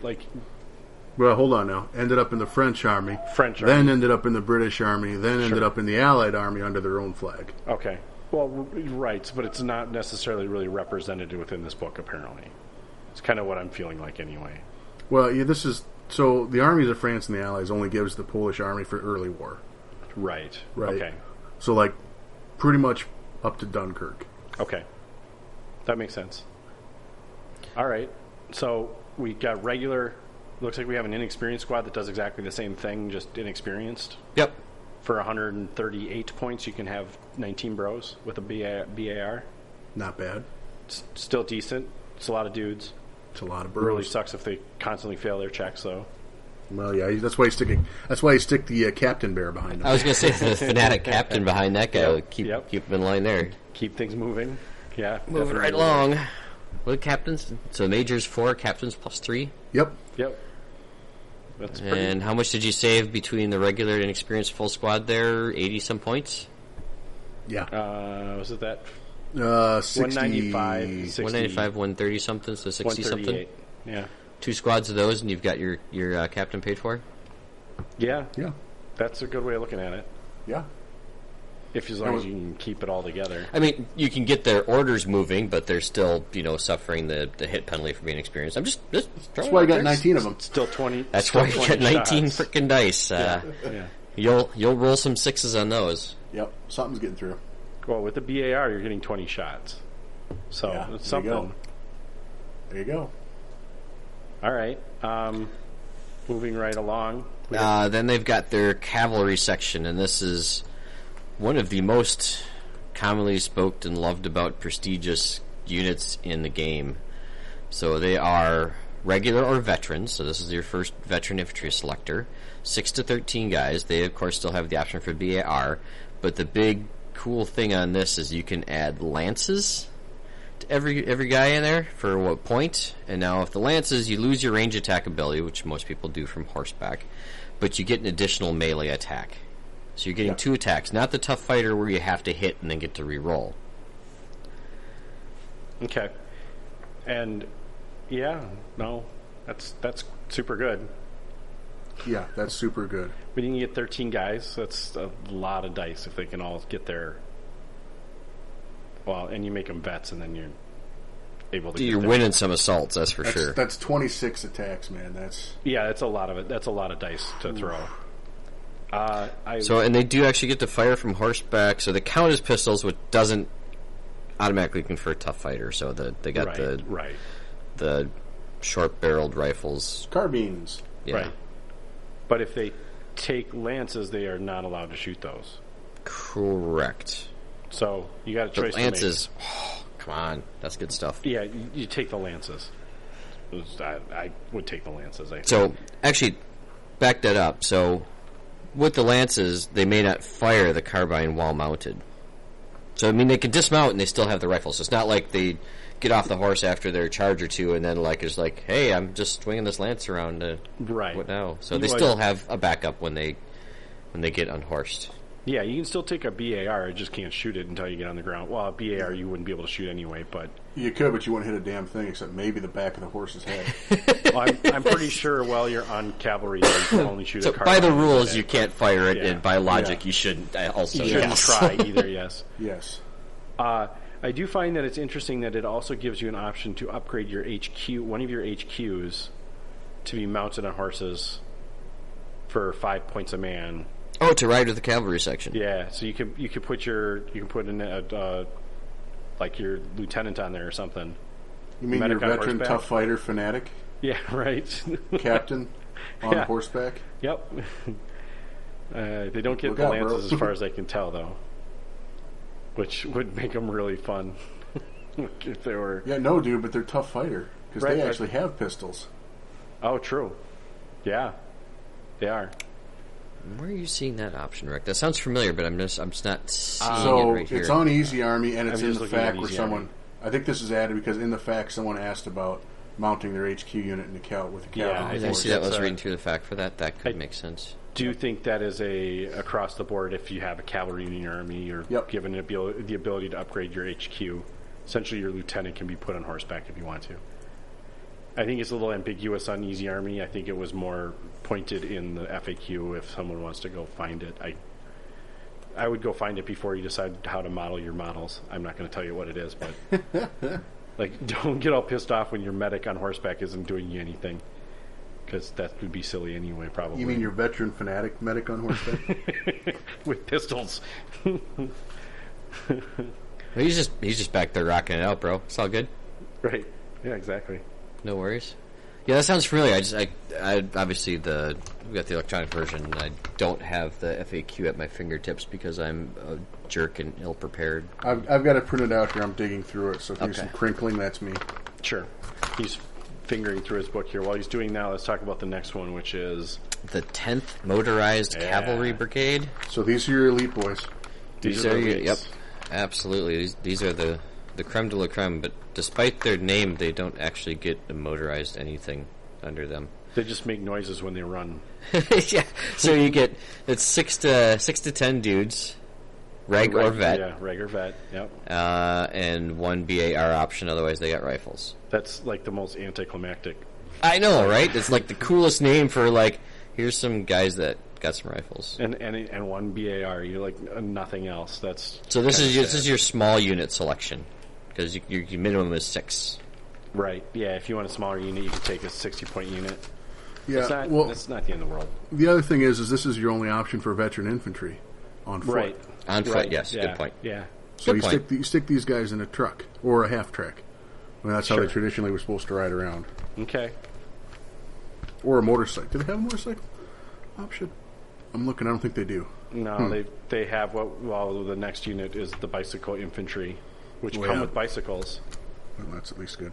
FYI, I did find it's in the first page of frequently asked questions, page 7 of the current FAQ. If my platoon includes cavalry squads, can I mount an officer and the men in his team on horse? And the answer is, that sounds reasonable. In a platoon that includes 1 or more cavalry squads, any HQ team can be mounted on horses at the cost of 5 points per man, getting the cavalry special rule. I love that it starts out, that sounds reasonable. Yeah. We're going to do this. Thanks, Alessio. Like, I know, it's just the fact that they're like, we hadn't thought of this, but it sounds reasonable, so we're going to do it. Like, I think that's awesome that they actually just said, we didn't think about doing this, so let's do it.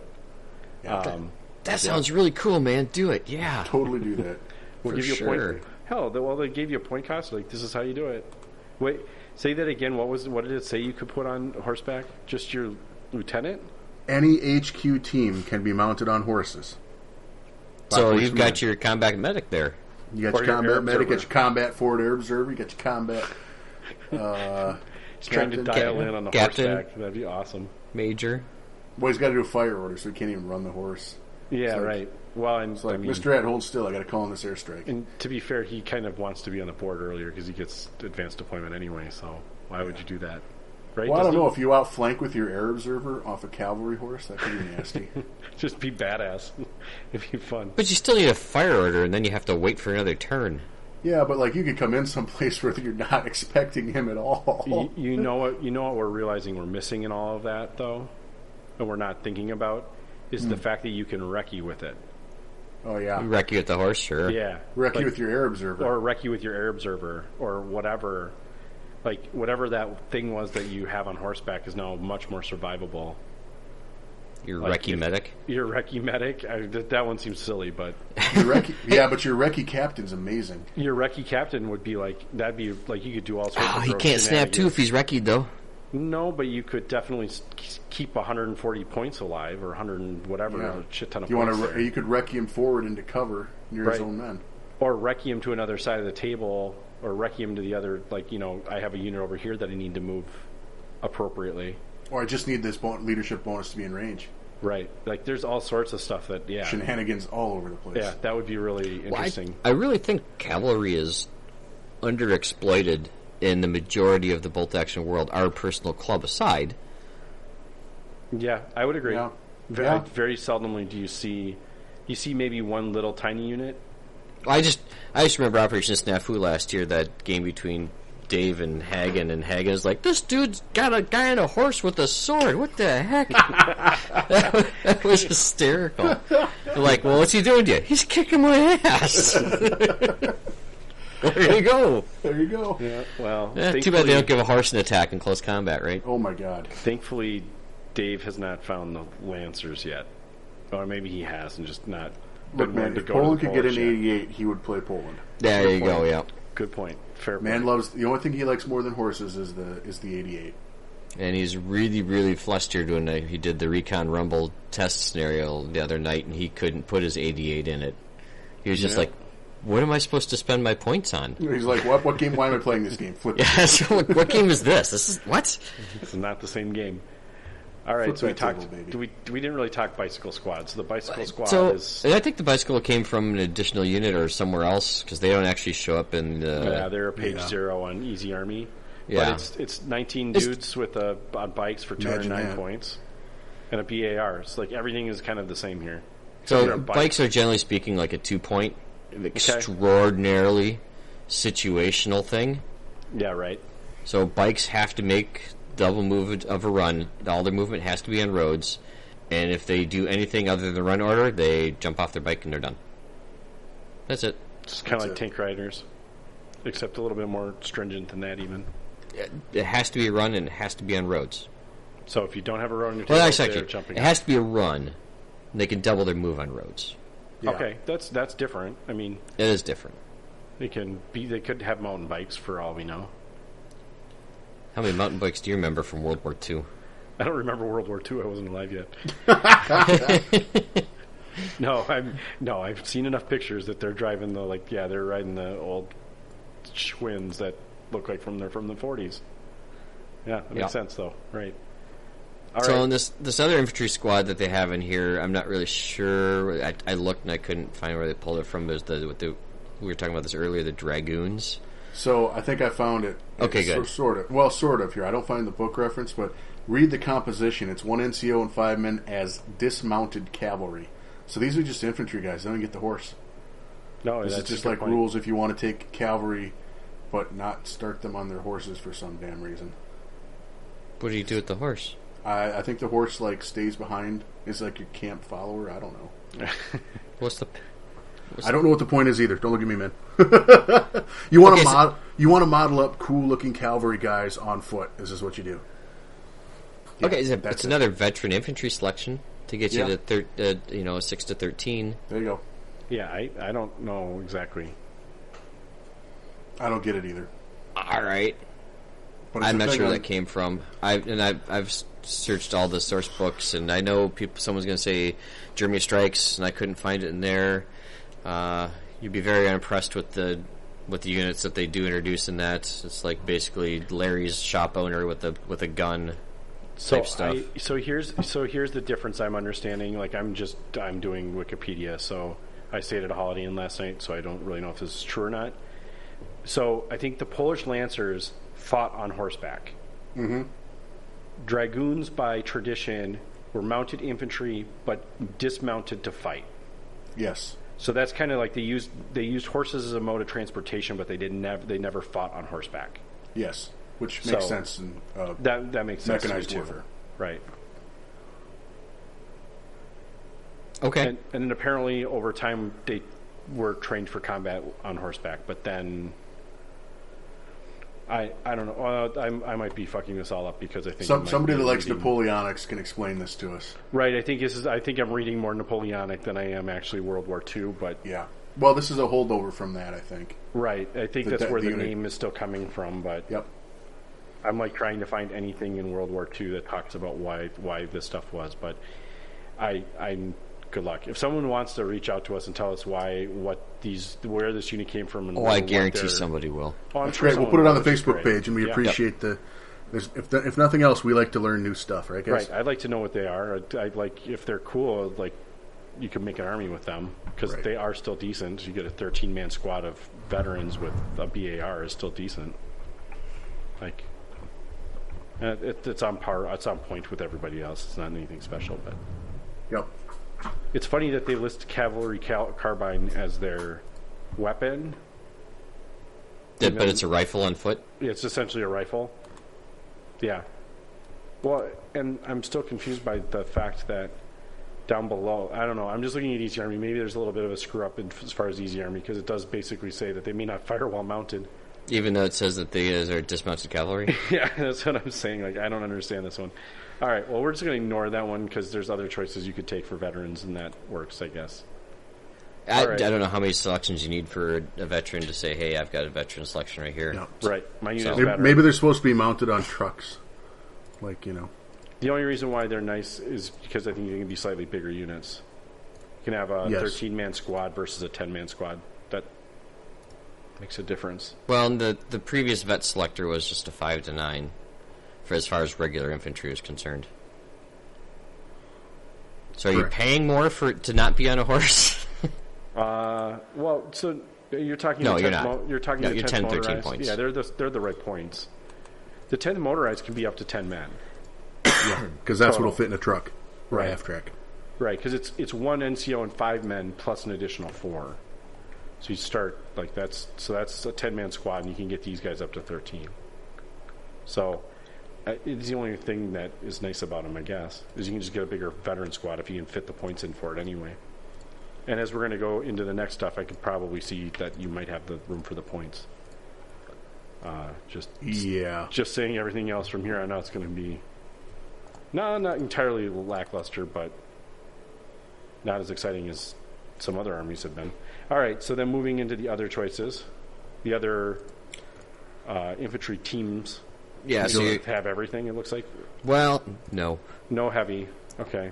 They've got a medium machine gun team, which is, like everyone else's, 50 points of why are you taking that? A waste of 50 points, yes. Okay. Basically. Maybe version 3 will have them a little better. Right. Then they've got the anti-tank rifle team, which is, more useful than you think, really. It really is. This one's a great transport killer. Yes. Sure. Yeah, totally. I can see that.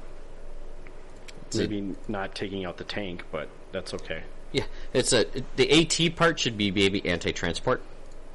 Maybe that's what it was the whole time.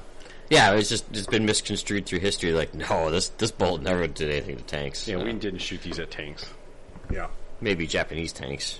Well, right, those were transports essentially. The tanks were in air quotes on those were Japanese tanks. It'll punch a Panzer I, maybe right. a Panzer II.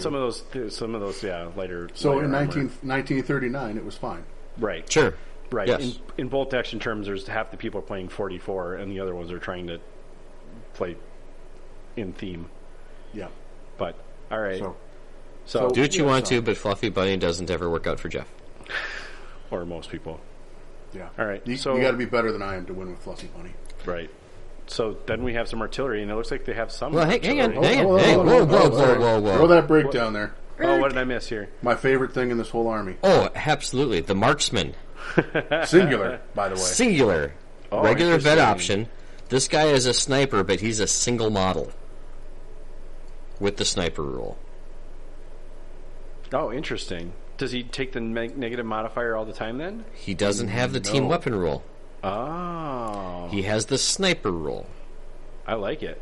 So he's, ironically enough, he's 40 points, so he's 10 points cheaper than a regular sniper. He doesn't have a spotter. He's 50 points as a vet, so he's 15 points cheaper than the regular veteran. Obviously, he's just got the one wound, small team, but he doesn't need to have the other guy, and he doesn't have the team weapon, so he doesn't have that penalty. But he snipes. That's really slick, actually. Yeah, I like that. Sorry, I didn't mean to skip over that one. I would have come back to it. But that's a solid choice. 50-point single model. Yeah. 40-point at regular. Yeah.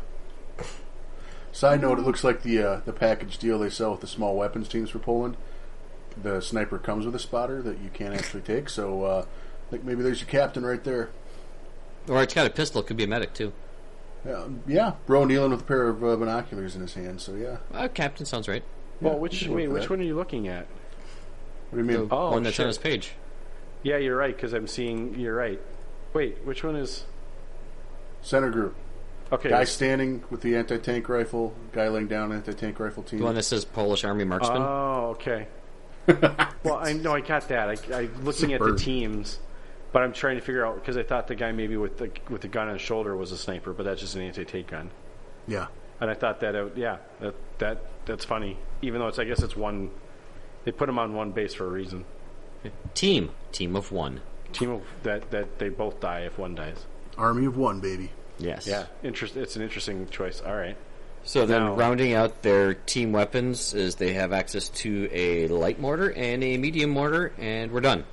Yeah. No heavy mortars here. All right. No. And you get no a spotter. You can flamethrowers. still have a spotter. Not on a medium anyway. You can't have it on the light. Medium can have a spotter. The light, no. Yes, correct. It has never had a light, or never had a spotter, never will. Okay. Well, all right. Wait for version 3. Now moving into artillery, we have some artillery choices. We have a couple. Would you like light? Would you like medium? Or would you like heavy? Yes. So they got the standard stock. All three flavors. All three flavors. No goofy rules. No squeeze board. Anything goofy like that about them. They're all straightforward. Yep. Nothing. Then would you like a light autocannon or a heavy autocannon? Pretty much. They do have the option, looks like, for a light anti-tank gun, which is nice. Bofors 37. So they've got the 37, and they've also got the Bofors 40. Yeah, so they anti-tank, anti-aircraft, and they've also got the autocannon too. Mm-hmm. The FKAWZ 38 sounds like they stole it from Russia. No, that sounds very, Polish. Never mind. Very Polish, yeah. Yeah. Okay. So, I mean, essentially, you got all the flavors of the artillery as much as they can. They don't have a lot of choices still. I don't know. So the anti-tank guns, they have a light and they have an autocannon. Yep. And then they have the anti-aircraft gun, which is still just more autocannons. Yeah, right? which is a pretty common theme in early war. In the early war, is that no one has a very good anti-tank gun. The French have a medium. That's about as heavy as you're ever going to see in the early war. Other than the friggin' 88s.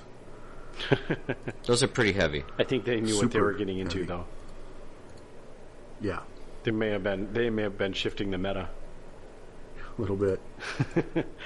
I mean, I don't mind the howitzer option. I think that's an easy choice in this one, I think. I agree. Like medium or heavy artillery. Like, well, I guess let's see what the toes are before we go down heavy, but They've got a good selection of toes, actually. okay, do they? Okay, so then maybe you go heavy and just blow shit up that way. That's probably they got the a easiest couple. way. They got a couple half-track options here Okay. that'll pull it. Well, they got an armored carrier that'll not pull it heavy. Never mind. Yeah, maybe How you about go that one? smaller then. But you have No, the here you go. howitzers. Here you go. C7P artillery tractor, any howitzer, 7+ armored carrier, not open topped. Regular for 45 points. That's a good selection there, actually. I'm If not you need something to pull your seeing gun around. This is an armored car, or what is this? This is a Oh, toe. it's toes. There's this toe section. That's right. Yeah. Okay. A half-track tractor. Yeah. It'll get your stuff moving around. Of course, at that point, why would you not just bring the horse-drawn limber for 10 points? But, whatever. Because It'll get your gun on the board. Because it's cool. Because it's cool. Yep, that's exactly right. I mean, yeah, anyone can take a 12-point horse-drawn limber. That always gets wounded on a 3+. Yeah. Like, that's not all that special. I don't know if I want that one. Damn, now I'm going to look up what a C7... I'm going to look what that thing looks like. C7P artillery tractor. I'm curious now. Okay. Which one are you curious on? That we're talking toes on the C... Oh, the C2P artillery tractor. Dude, this thing looks really cool. Looks like a golf cart from hell. Does hell need golf carts? Apparently. Ooh, yeah, it is pretty cool. Uh-oh. I guess. Yeah, that thing is awesome. All right. You got to find someone that makes that. Right? Oh, wait. I see. There's a model here. Uh-oh. Uh-oh. On the Way Models makes one. Oh, it's 1/72 scale. Damn it. Yeah. It looks like it's out of a James Bond movie, but it's painted the wrong color. Yeah. Like it should be painted. It looks like a snowcat or something. Is what it looks like to me. Yeah, it's a golf cart from hell, man. The model I'm looking at looks like a barracks on tank treads. Yeah, basically, yeah. Like a Okay, sign me up. goddamn- That's cool. Yeah, Yeah, it's pretty bring neat. this to your turn if you're playing Poland. This has got style. Yeah, it's definitely got a style. Like maybe we should have style points. Like Yeah, not painting points, style points. just style Dude, points. that's Like cool. you brought the silly stuff that nobody should have brought. But all right, we're going to give you style points for it. Okay. Okay, so you've got options for anything you want to tow in here. Good choice. Yeah, how many points was that guy 45, for inexperience? I think. Let me see 50 points regular. You're bringing that regular, please. Actually, the C7P is to tow any howitzer, 7 armored carrier, regulars 45. Oh, I'm looking at the one. Okay, so if you're going to take the medium howitzer, though, the C2P artillery tractor, the 50-point option is a 7-up armor. Yeah, so is this one, though. Oh, is it? Okay, so the other one is the one you want to take then. Yeah, what the hell? Why like there's two choices? Why would it be cheaper to take... why would the points be different when the What's one that what's the can't tow capacity on both? Are they both any? They have. So the one that can tow heavier stuff is cheaper. That doesn't make any But damn it doesn't sense. make any sense. It must have come out in a different book. Is it tracked versus wheeled, maybe? Well, Tracked is the C2P. What's the No, they're 7? both tracked. They're both tracked. What the hell? they're both C2Ps, though. That's the problem. There's Well, two. C7P and a C2P. Oh, Yeah. they're not the same. I need my glasses, apparently. So the 2P's 50 points, the 7P's 45 points, and can tow anything. Maybe it's to represent the. It's a point by system. There's no representing. Oh. Yeah, right? Let's see what the C2... Maybe it's a style point thing. Let's see what the C2P looks like. No, that looks... Hang on. The C2P is a light or medium howitzer. It can't tow a heavy. That's what we're saying. Oh, so it's more expensive to not tow a heavy. It's 5 more points to drag that one around. Let's see what's in the actual book. Yeah. Okay. Well, on that front, I'm looking at the actual unit, and the C2P is like the golf cart from like Heck. It's not quite as cool. You said hell before. Well, yeah, that's because the the other one's C7P. bigger. This one's cute. Oh my god, is that the actual thing? Oh my god, dude, there's a picture of Burrow sitting in it. It's so tiny. Hang on. The C7P is open topped. Oh boy, not in Easy Army. Good job, Easy Army. Fix that. So in the rule book here, the C7P artillery tractor is listed as special rules open topped, and that is not on the C2P. Okay, well that would make the difference then. Well, in one can't drag a heavy though. If you're going to take a heavy. Right, the Seriously. open top can carry the heavy. The Right. C2P, there's a picture of it here, right, with some Burrows in it. It is tiny. It looks like a Barbie Jeep with tracks. Yeah. It's Wow. like smaller than a Panzer One. It's But your Barbie girl in your Barbie world. Well, I wouldn't say that to that guy's face, but yeah. he'll turn his howitzer around on you. Oh god, he just run me over with it. Okay, well that explains the point discrepancy. All right, cool. Mystery solved. That explains it. But that's a pretty cool tractor. I like it. All right, Yeah, that's style points right there, man. And yeah, you're right. Easy Army on this C7P is missing the special rule open topped. Yep. Okay. That explains all. So That it explains the point discrepancy, right. though. So it can drag bigger things, but it is open top. That makes a big difference. Okay. Open All right. top's a pretty big thing. Yeah. All right. Yeah. Way to go, Especially gang. 7-up armor. Way to go, gang! Back in the mystery machine. Mr. Jenkins. All right. So We pulled the mask off the C7P. It was open topped all along. Yes. Yeah. Exactly. There you All go. right. We got armored cars then. It actually looks like there's some selections here. The armored cars. Yeah. A couple. I don't know if there any of them are any good to take. Well, but they got a turret-mounted MMG. They got the armored turret-mounted- cars. They got the WZ-34. was that a guess?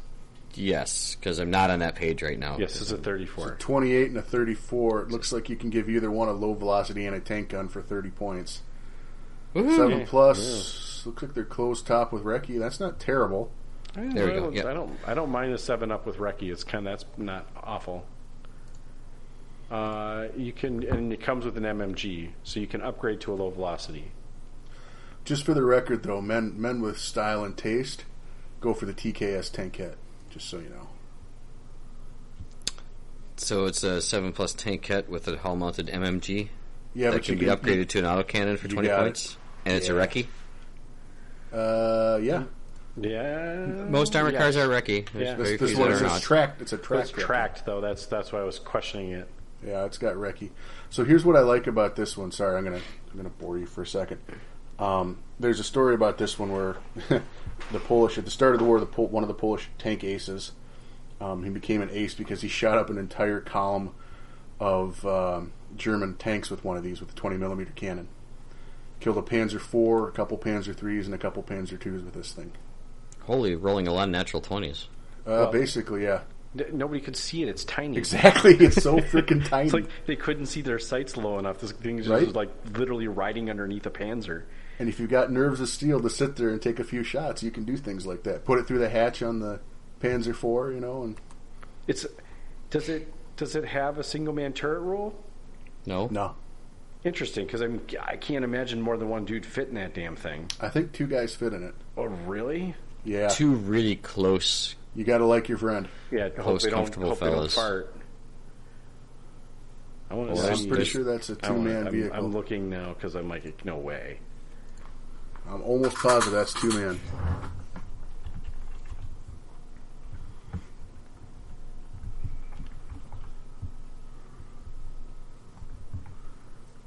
Yeah. There's totally 2 guys in it. Oh Jesus. man, that thing is tiny. That would be rough.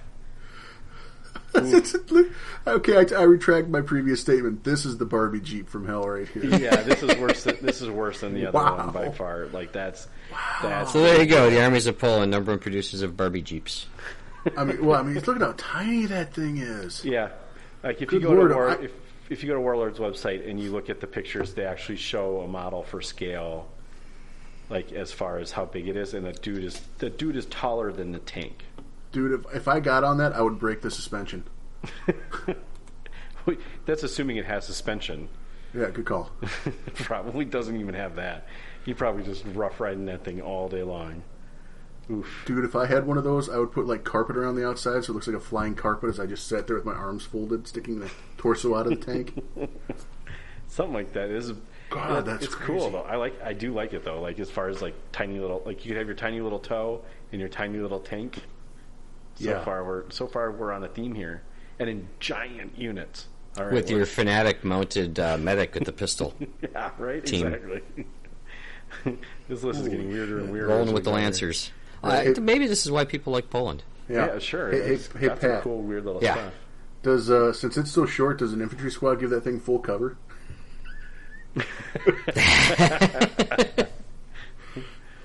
Oh man, that's funny. Sure, I would say that. It is pretty small. It's literally like waist high on a guy standing. Yeah, Maybe stomach high. it's That's pretty crazy. small. Wow. All right, so the last armored car. Yeah, okay. Go ahead and pronounce that. The Sanka. Hold on. Let me get back here. The Ursus? Where is it? No, he's looking at the in the book. That's the. Oh, my you're looking God. at a different one. Okay. Yeah, let's go with that. Takshenka. What's this guy? Toxinka? Yeah, that sounds close enough. I don't know what this one is actually. WZ-36. It's cheap. Wow. Okay, really at least on cheap. Easy Army, it's got the rule: just a cart. Moves as a wheeled vehicle. Yep. Just a cart. What the hell? So So it's got. here you go. Rear facing MMG covering the rear arc. This is 20 points. It's a 3+ soft skin. What? That's just the cart part that comes in. In It the is name literally MMG in a cart that somebody pulls. In the name of God, is this? Please tell me there's an image of this somewhere. It is Oh my God, a there is. 3-man, 4-wheel, horse-drawn cart with a maximum MMG on the back. Oh my God, there's totally pictures, and this thing looks epic. Where are you at? I just Google searched and went to images. Okay. Oh hell, they What did make you- it. The what did you Soviets have search? one. Tashchenka MMG. Wow, the Soviets have an actual Warlord makes a model for the Soviet Oh yeah, version of this. actually, oh my I've God. seen this one. Yeah. Okay. Dude. Well, so the Soviet version is horse-drawn. This is horse-drawn. So this is horse-drawn as well. Yep. Okay. So you get your what were those red wagons called? Radio flyers. Yes. Yeah. Yeah, put a machine gun in the back and everyone hang on for dear life. Just the poor man's version of the Gaz. Very poor man's version of a gas. Well, it's like, yeah, that's not even close because like that's still only 60. This points is from the not shots. modern weaponry. No, this is very holdover from World War One. Yeah, Yeah. like Somebody thought this was a good idea. See, again, this is a 3-man, 4-wheeled, horse-drawn cart. Damage value 20 3+. points. It's a 3+, so, a pistol could do some serious damage. Right. Well, I mean, there was. If I was getting invaded and I thought we were all going to die anyway, I guess I'd still be riding around on that thing before I give up. Yeah, Right. but, a You tank can't give platoon, up. but a tank platoon with like 8 of these would be great. That'd be 160 points.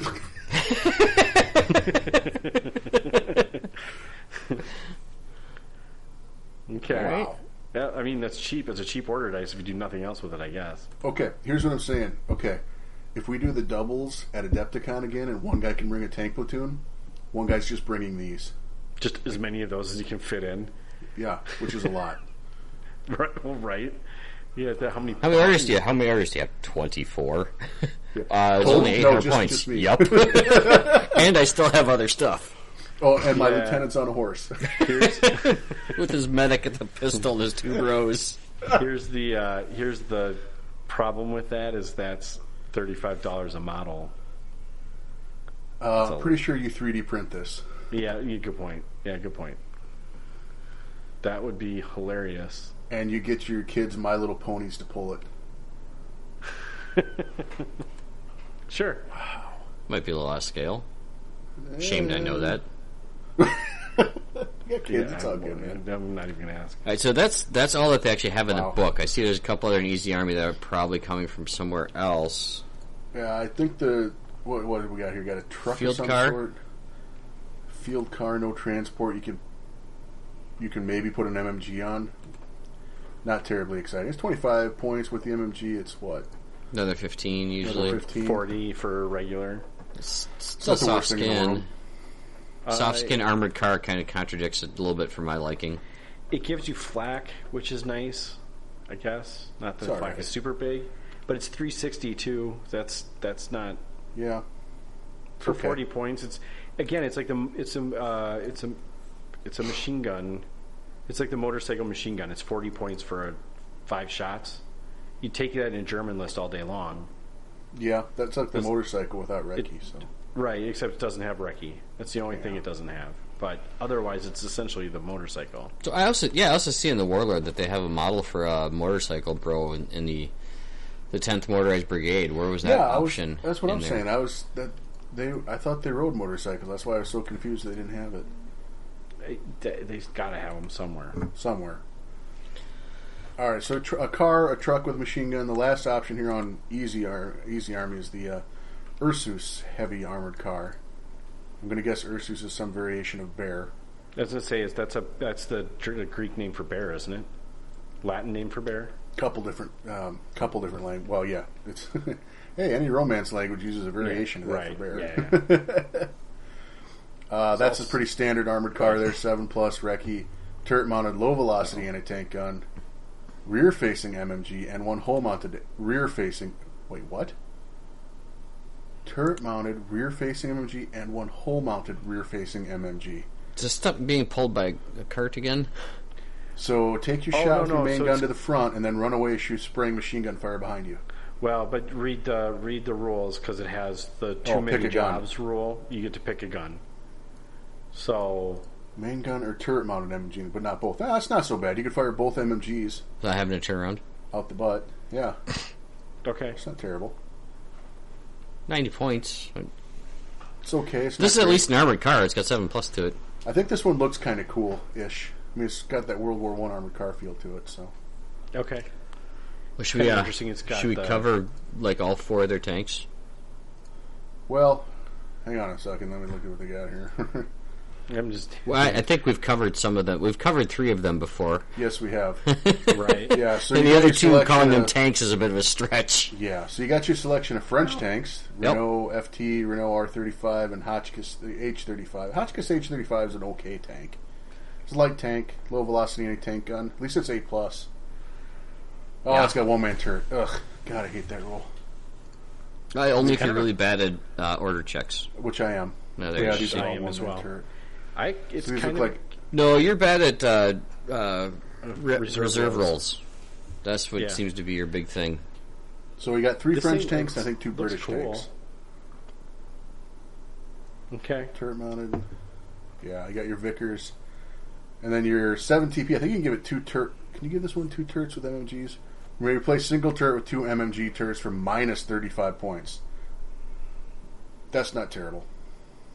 Which one? Right. The- Is that So the makes it 7 80 points TP, and regular? you yeah. take 35 points off, so it's now 80 points regular, and it has 2 MMG turrets on it in the light tank.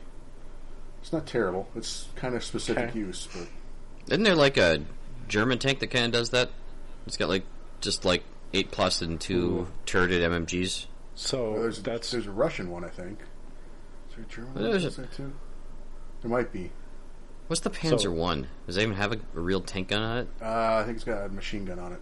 Yeah, it's just machine guns, right? Yeah, I think it's just one. Machine gun? Gun, singular, yeah. Okay. It's supposed to be a training tank. Well, there you go. But the 7 TPs, that's vulnerable. yeah, I Yeah. was just going to say the same thing. So it's kind Standard. of brutal. Yeah. Well, it's the best you got if you wanted something that approximating a tank, though. When it's 80 points. It's got your only standard light anti-tank gun. It's not even low velocity. So if you want an True, anti-tank gun, actually. this is sort of Plus your choice. 4 is plus 4 for 80. Oh wait, that's 115. yeah. 115 is the regular. Yeah, That's you still have not terrible for that.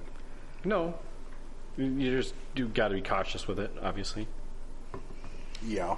Which I mean, you have to be. Well, kinda early cautious war, with there's a it. lot of vulnerable tanks. I mean, there's the Yep. M3 Yep. Stuart had that problem too. Yep. Yep. That's along the same lines with the light pop gun. Hell, So- late war, there's still vulnerable tanks. Well, yeah, there's that too. So, if you want, this is as close to a standard tank as you're going to get in a Polish army.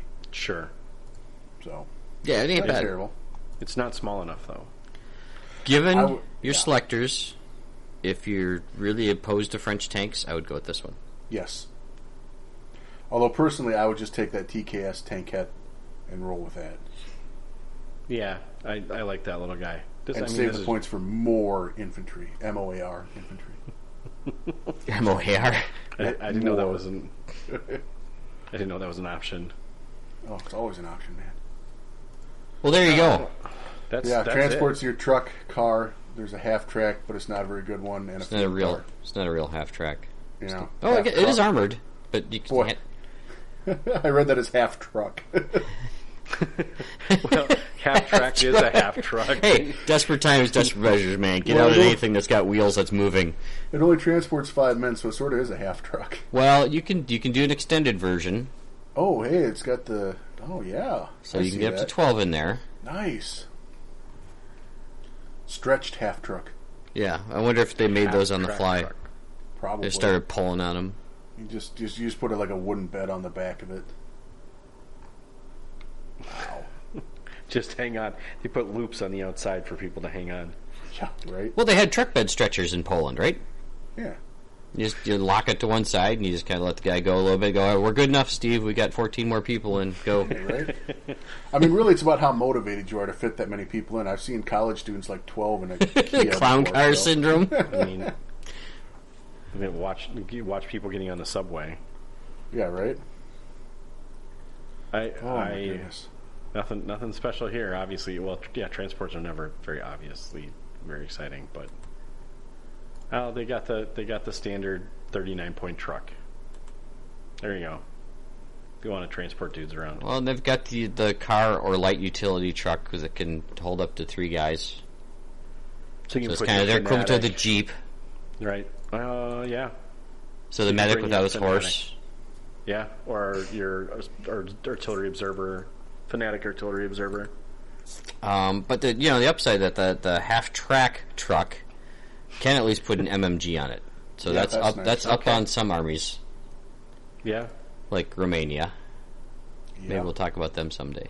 The problem is that you're spending quite a bit of points to get it up to get it to 12 dudes. Well, no, it's still so. As you're only spending 80. 14 more points to increase that capacity. Yeah, but you're I guess it's a 7-up armor, so it's 94 points for an MMG. That do you know what With the most? 12 You know what the dudes. M5 is? Yeah, I know. 99 just points. Yep. It's actually on par with other half tracks. Yeah, they do good at that point buy stuff. Yeah. Other And you than can throw the pintle mounted medium machine gun on there. yeah. Not a terrible No, option. I at mean all. I put that into. I did the math into that. So Okay, all right, yeah. Like So- it's almost identically costed as the M3. So there's nothing special about it. hey, but this one can also tow the heavy anti-aircraft gun they don't have. Yes. So it's got that going for it. Good call. Good call. Yeah, that's funny actually. Well, it is what it is. Right, when you're writing rules for games and you're like, this is the classification it has, and it gets this, and you copy and paste that classification in. Never mind the fact that the army doesn't have it available. So if you were playing like an ally 2v2 thing, it could tow your ally's heavy anti-aircraft gun for you. Right. Yeah. Right? Yeah. Yep. This little field car is kind of interesting though. This. Oh dear God, why'd you go to the field? That's a Jeep. Yeah, but it's 5 men. Yeah. It's a little bigger. Field cars. Oh, the cars field are- car, sorry. Car, Yeah. car, yeah. Not a Jeep. The I don't even know how to pronounce that. Zinens. Bazins, yeah. That's too many Z's for a word that short. Not in Poland. Well, Apparently not. I would not survive very well in Poland. Yeah. Except for like the sausage there. Yeah, that's pretty good. But yeah, so the field car can fit up to 5 guys. So you don't have any 5-man squads other than like your HQ. Your officers. Yeah. Yeah. If you don't want to put them in horses, I guess you could do that. Yeah. I think horses have more style. Well, the car gets an MMG, but it loses its tow capacity if you do that. Oh, Yeah, that's the armored car version, isn't it? no. Oh. This is still under the transport heading. At least I'm looking at the ebook here. Okay. Well, it's different on Easy Army. I'm not going to comment about which one's correct. Okay. I can only read what's in front of me. Oh, man. So, right here, then this is in the tow selector. Says the, whatever, how you pronounce it, 302 field car. 25 points regular, soft skin, 5 men, tows light howitzer, light medium, and then options next page says may add pintle mounted MMG for 360 arc of fire, plus 15 points, losing all transport capacity. Oh, then it goes to your armored car. Then it gets pushed to an armored car. Yep. Yep. So, my rule. That makes a lot more sense. Yep. Do they have that listed in the armored car that way? Yes. Okay. Then... Yeah, they did, actually. There you go. See, we get to the bottom of everything. God, we're like killing it tonight. Right. We got a Scooby snack for that? No. No. Okay. Well, thanks anyway. Yeah, Thanks sorry. for playing. Next time. You and Shaggy can hang out in the back of the mystery machine for a little bit, though. Right. No, yeah. That's the same thing. How When many you come out, you can have drug-laden the images munchies. were in that cartoon, huh? Like all of them? I mean, I think the whole thing was someone's, like, the world's largest trip. I don't know any other way to describe that show. The dog talked to the bro. Yeah. Yeah. Yeah, exactly. It was pretty obvious. Or should have been very obvious. I'm surprised my parents let me watch that. Like, given that all the innuendos. But I guess whatever make they've... That's a different Can't do podcast. this. Can't Yeah, chat to you forever. Yes, exactly. So, that's... Except when you're 3 or 4, that's... I maybe should have done it then. Yeah. Wow, that's it. That's So seemingly that is not... early war Army of Poland. Okay, so I'm going to ask the question that Dale normally asks. Not that you haven't noticed, he's been gone for a little while here. I can say it now because we know he's not coming back because we're almost done. Jeff, what do you think? Does this feel historically accurate? Does it feel like it's flavorful? Yeah. Yeah, this does a pretty good job of capturing that early war feel to Poland. Yeah. So, Pat, I'm going to ask you this question. Does it feel competitive? Oof. You know, yes. I'm going to stick back to the whole... it's a point-by system, so it's just a matter of where you're putting your points and how you're doing it. The fact that they can have the larger units weighs a lot heavier than most people would think initially.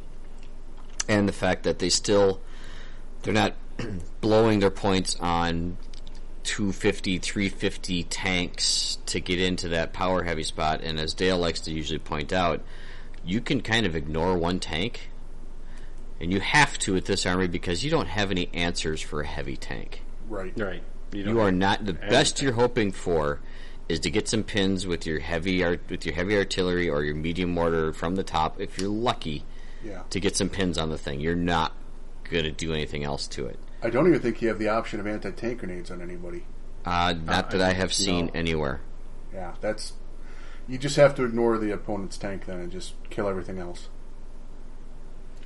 It's tough, flavorful. If you like Cav, this could be a lot of fun. This has got a lot of great modeling potential to it, and maybe if that's a competitive edge you're looking for. Yep.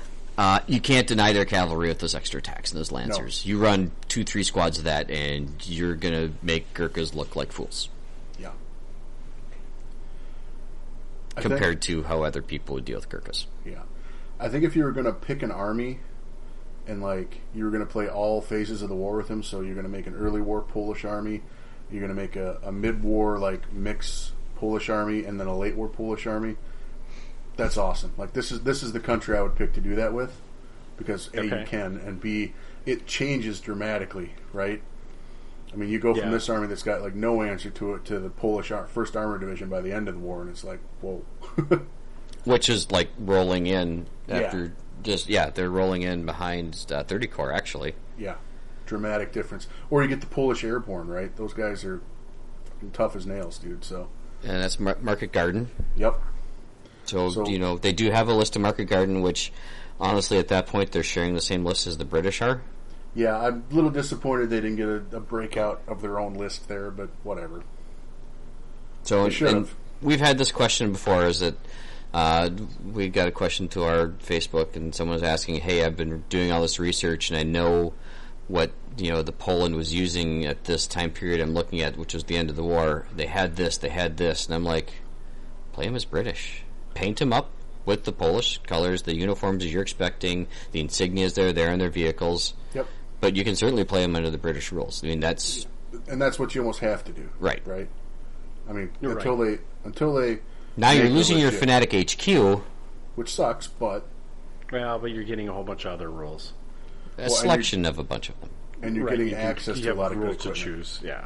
And so a recommendation is, if you are actually going to do that, and they do call this out in the market garden, that if you're doing kind of the Polish with the British rules, is that you take the special rule of vengeance, which is if you have any enemy unit within 6 or 12, I forget off the top of my head, you roll a dice and basically on a 4+, you shake a pin automatically before you have to make an order test. Yeah. So that kind of is meant to capture the resilience of the Polish that they have in their no hope of retreat thing, but now actually it's late war, so they can still run back to Britain, I guess. Well, it's it's also more like we're actually going to liberate our homeland if we win this war. So Right, a little more pressure and a little bit of incentive. personal skin in the game. Right. We've been in this since '39. We want to end this. Sure. Yeah. Cool. Which is awesome. I think a Polish army would look. Any phase of the war, Polish army is always a good choice. Yeah, I'd be kind of disappointed. There isn't, like you said, there isn't a lot of overlap. Like if you're playing, they're distinctly different. You wouldn't have much that you could take from one army and put into another, and maybe make them work, which is kind of interesting. I'm sorry, I'm like actually seeing you're building a list as we do this. That's what you usually do, isn't it, Rick? Right? Yeah, I always do it. And then you save that list and you go over to Warlord and you put a bunch of stuff in the cart and you go, no, my wife would kill me. No, well, yeah, right. And especially in this one, because I don't think half the models I'm looking at. I don't know how. I'd have to sit down and actually look at this one because I don't think this one is like the list I made is very competitive. Although I guess I have three 19-man squads and a full squad of cavalry, all regular, and then I have a shit ton of little units. Do you know what? Go a different route. Run an all-cav list on this. Yeah. Yeah, I think that might be an interesting choice. I don't know what I think about it. Well, how many points is a cavalry selection? So regular is 156 plus. I put all the math into getting all my HQs upgraded onto horseback. But it's interesting. That could actually be very interesting. Let me see if I can get out of here. Yeah, I think that could be a winning strategy. Having seen what cavalry can do recently, it would be a unique way of playing it, and I think you would catch a lot of people off guard if you put four Lancer units down on the table. Oosh. Mm-hmm. You're not going to shoot a lot though. That's the only thing I'd be worried about is what would you do to overcome shooting. You just wouldn't. You just get in their face as fast as you can. Yes. Or you put them all on flank and you basically have artillery and stuff on the table. Both of those are options, I guess. Where did I click there? Jesus. I'm trying to build a list now too, really quick. Different this flavor. Is fun. Are you guys doing all cav, or are you both doing something different? We're doing something different. I did a bunch of crazy stuff. I like that little Tinkat, and I had some I put one cavalry unit in. I might make. Oh wait, I've never seen that button before. I'm sorry, I'm just finding the buttons. Whoa! The clear all Don't button. follow those links Jeff sends you. Follow all the links. Yes, you just blindly click on anything Jeff sends you. That goes for everyone that ever. Wait, are you looking at Easy Army? Yes. Are you looking at the calc points? No, there was a clear all. Like you. Can you haven't seen that one? I never used it before. I was like, this list. I don't like this list. All right, I'm doing the all because that's 200 points per unit. Oh no. That's a really well. You don't have to spend much on a tank. Damn, I got too expensive. No, in fact, you don't spend any on a tank. I think if you're going to take that list, you have to take the the tech. I can't say it now. How did you say it? Texana, whatever it is, the freaking horse-drawn MMG. Well, I was actually going to say that I think if you do a true flavor Tank Wars on Tank Wars, that this probably does not have a lot of hope for success. Oh my God, no! You would not. No. You want to go late war if you're going to do Tank Wars. Let's just put that out there. So I got my 1,000-point list here. This is terrible and awesome. Got regular second lieutenant with one friend, so they do get to be fanatic for a second. Sure, until someone gets hit. I've got the captain with two friends because he's the boss of this operation. The lieutenant's actually just there to fetch coffee. Sure. 5 squads of the 10th Motorized Cavalry, a regular 10-man with a BAR. 1 TKS tank cat with the autocannon, and 5 trucks for everybody to ride in. And what's the order dice on that? That's 5, 6, 7, 8, 9, 10, 11, 12, 13. And that's 1,000 points? That's 1,000 even. You said everybody's on transports? Everybody's in a truck. So that's a recon rumble over. Could be a recon rumble list. You dropped 300 points and you got her. Oh, yeah. Well, that's easy. That's, that's easy. Let's see if I can drop 300 points. 700, right? Yes. Okay, drop that platoon save. Drop that platoon save. Don't need that then. Clear option platoon. Oh, 26 points. You fucking kidding me? That's what they do. Where am I going to find 26 points? So, and also your marksman, who is a sniper, gets the advanced deployment rule. Yes, he does. So throw him in there. 40 points worth of shoot 'em up killing mortars. Gotta like that. Unless they were your mortars, and then you don't like that. Right. All right. I like sniping with light artillery myself. I think that's a lot more fun. A little more sporting. All right. It requires those 6s on 6s. So here's the list I just put together. Oh shit, I'm missing something here. Hold on a second. What the fuck? Something's wrong. Oh no, dang it, now I'm going to be broken. Now I'm going to be sad. What'd you do? I forgot a key component. Lieutenant?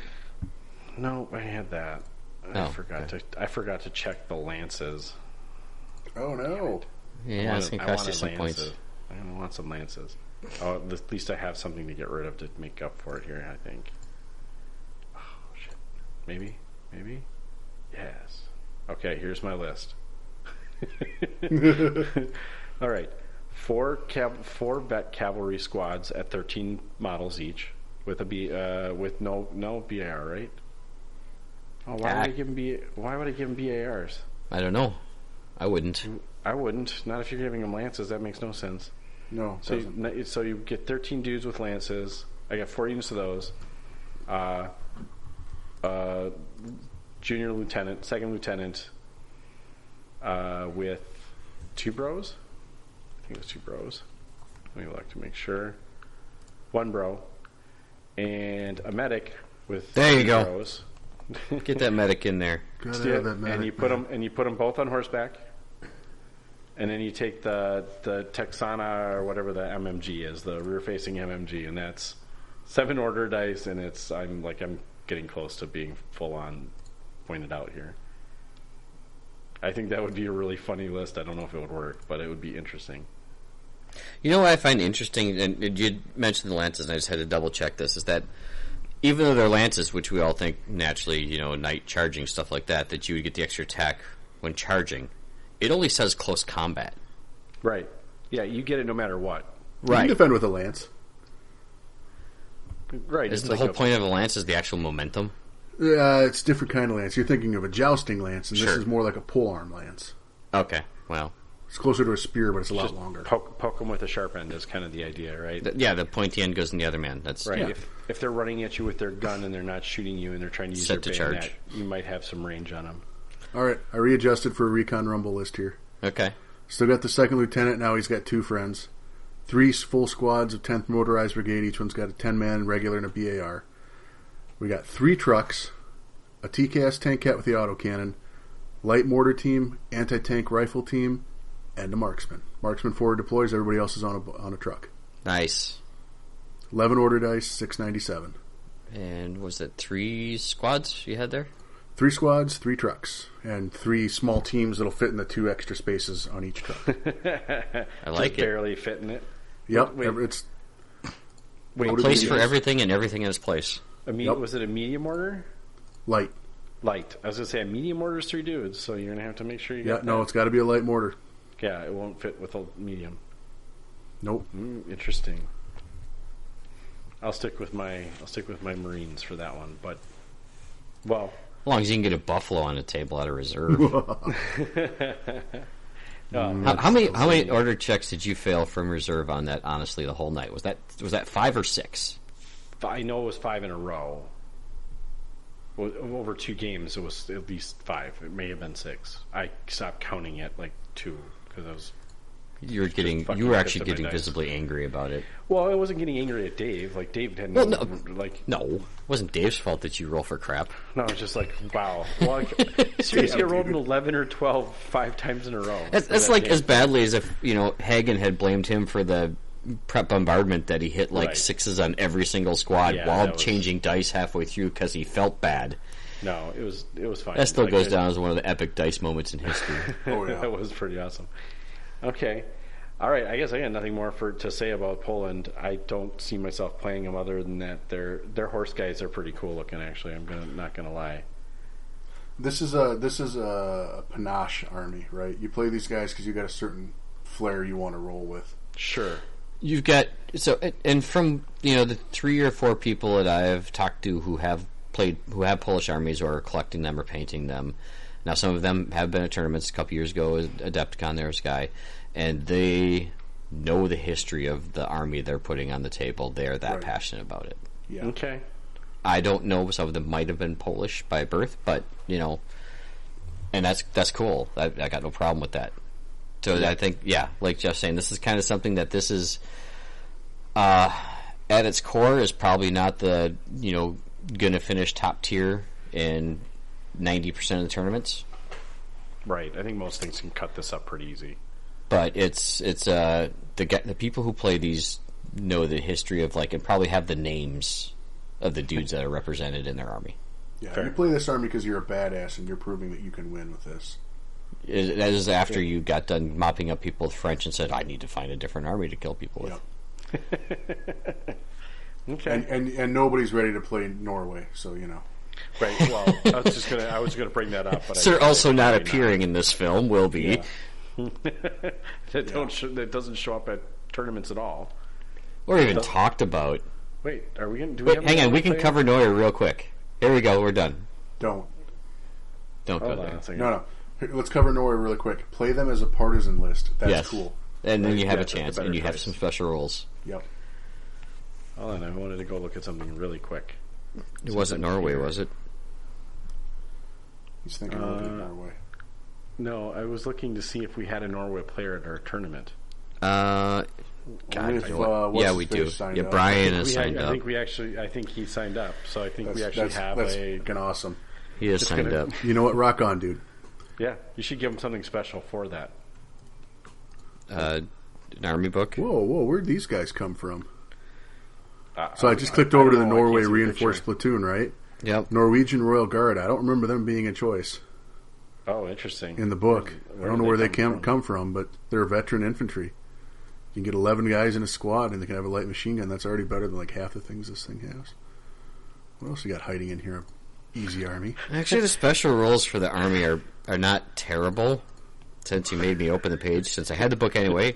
By the way, they are in the same book that we were just reading, which is French and the Allies. Hey, by the way, we got some time. We're going to apparently just Here's some go bonus right where coverage we're for at. you. Bonus content. All right, so they have the same communication breakdown. Okay. They have fieldcraft, which you recall we talked about in the partisans. Yep, that's a good one. That's They that's have the one you need to move. infiltration, which means they ignore the -1 for coming onto the table. They've got standard officers. I'm just skimming, but you can put skis on them. Mm-hmm. They have a medic, only a regular available. Forward observer, Just artillery. just artillery, no air. It's not terrible. You can have skis for free. Skis for free, if modeled.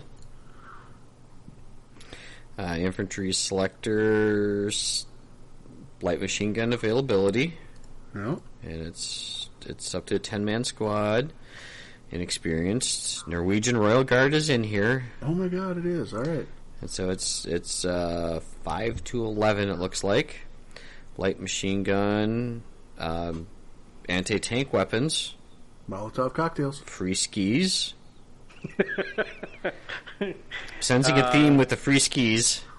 Machine gun team, sniper team, light mortar, medium mortar, stops there, field artillery, light, stops. Not terrible. I mean, and then they go to transports and tows. There you go.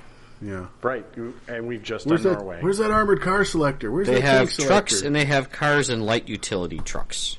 Well, truck's pretty standard for everybody. There's 12 guys. It could pull that light howitzer, or it could pull that light and medium anti-tank gun you don't have. Yes. Right? This is a very infantry-heavy army. You can bring this is a ski club. Yeah, pretty much. So there you go. There's your bonus content right there. We just covered Norway for you. Yeah. That's I'm sad we didn't make this a whole episode. I was thinking of Norway Home. Norway Home, yeah, there you go. Well, like we can fit it in. We'll put it in the title, even though we'll talk about Norway for. No, everybody will like watch the or see. Was that like 4 minutes? Yeah, right. That'd be like. There's no way they can talk about Norway for an hour, like let alone 2. Yeah, well, we'll just hide the episode name and actually just, like we talk about Poland instead.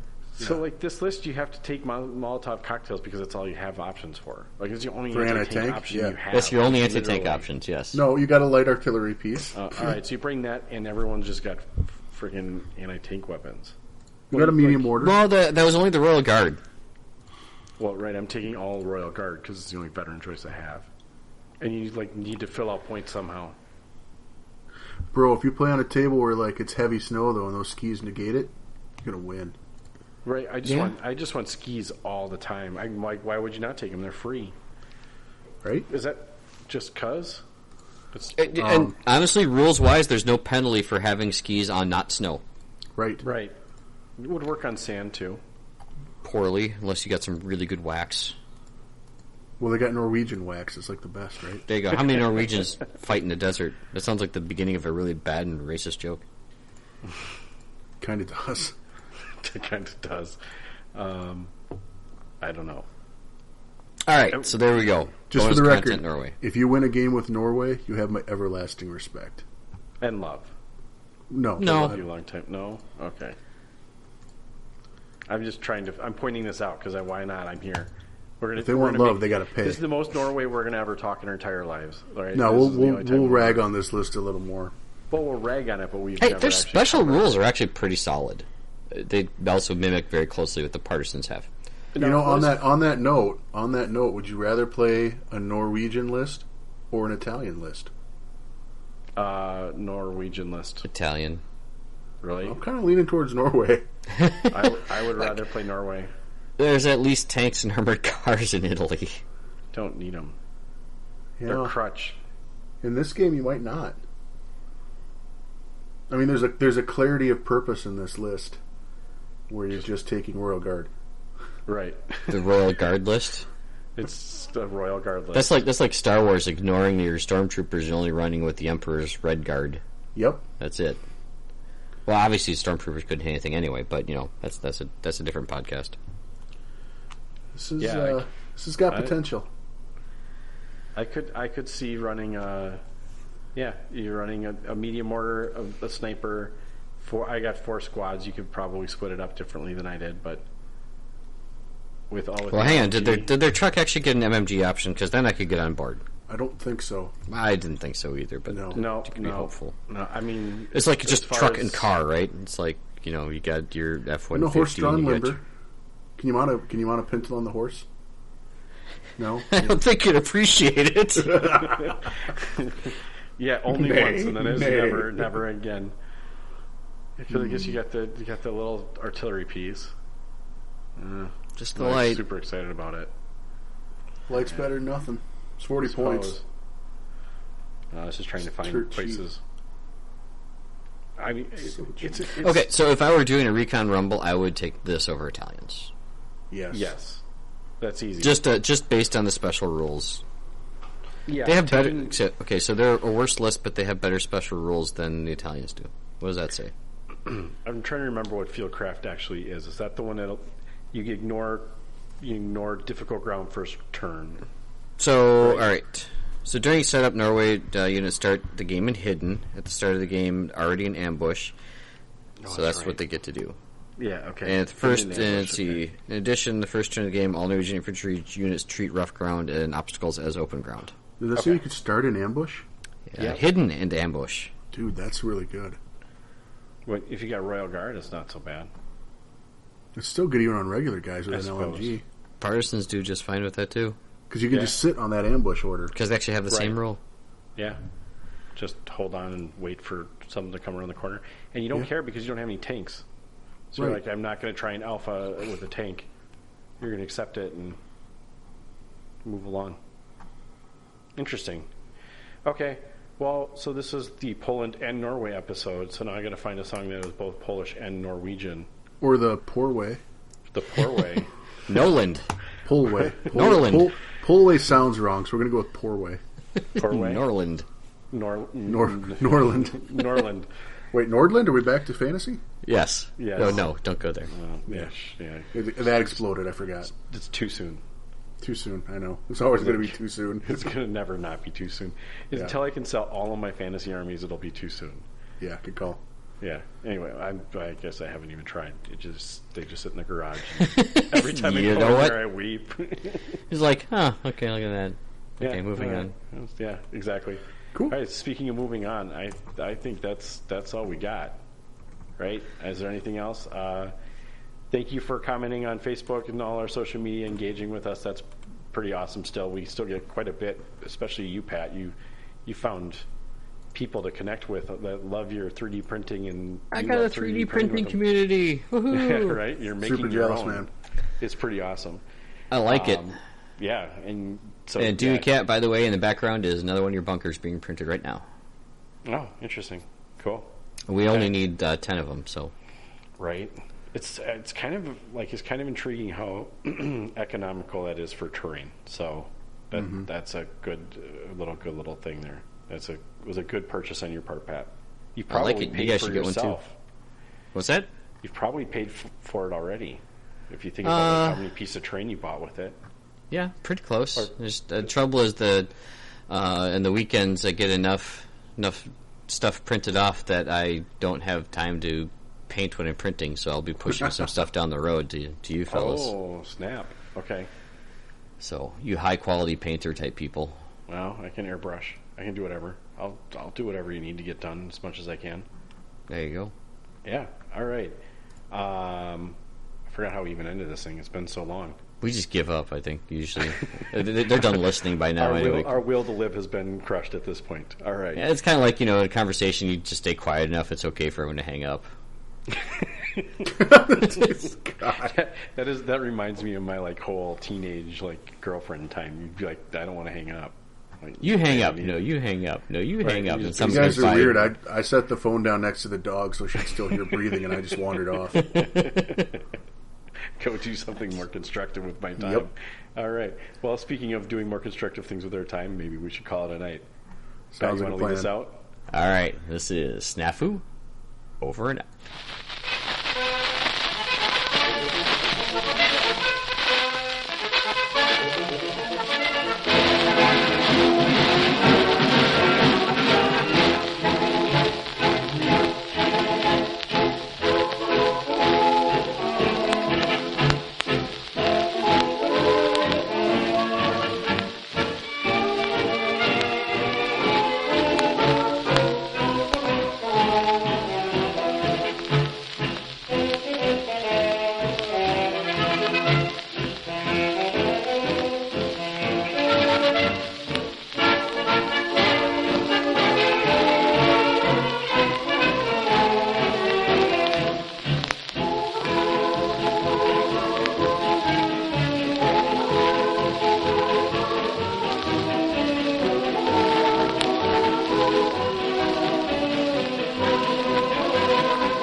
za wojskiem poleciało, zakochane twoje serce, to nie wrogo maszerował, nad serduszkiem cię uszczalił, ciężkie do plecaka schował i pomaszerował dalej. Tę piosenkę, tę jedyną śpiewam dla ciebie, dziewczyno. Może także jest w rozterce zakochane twoje serce. Może też tajemnie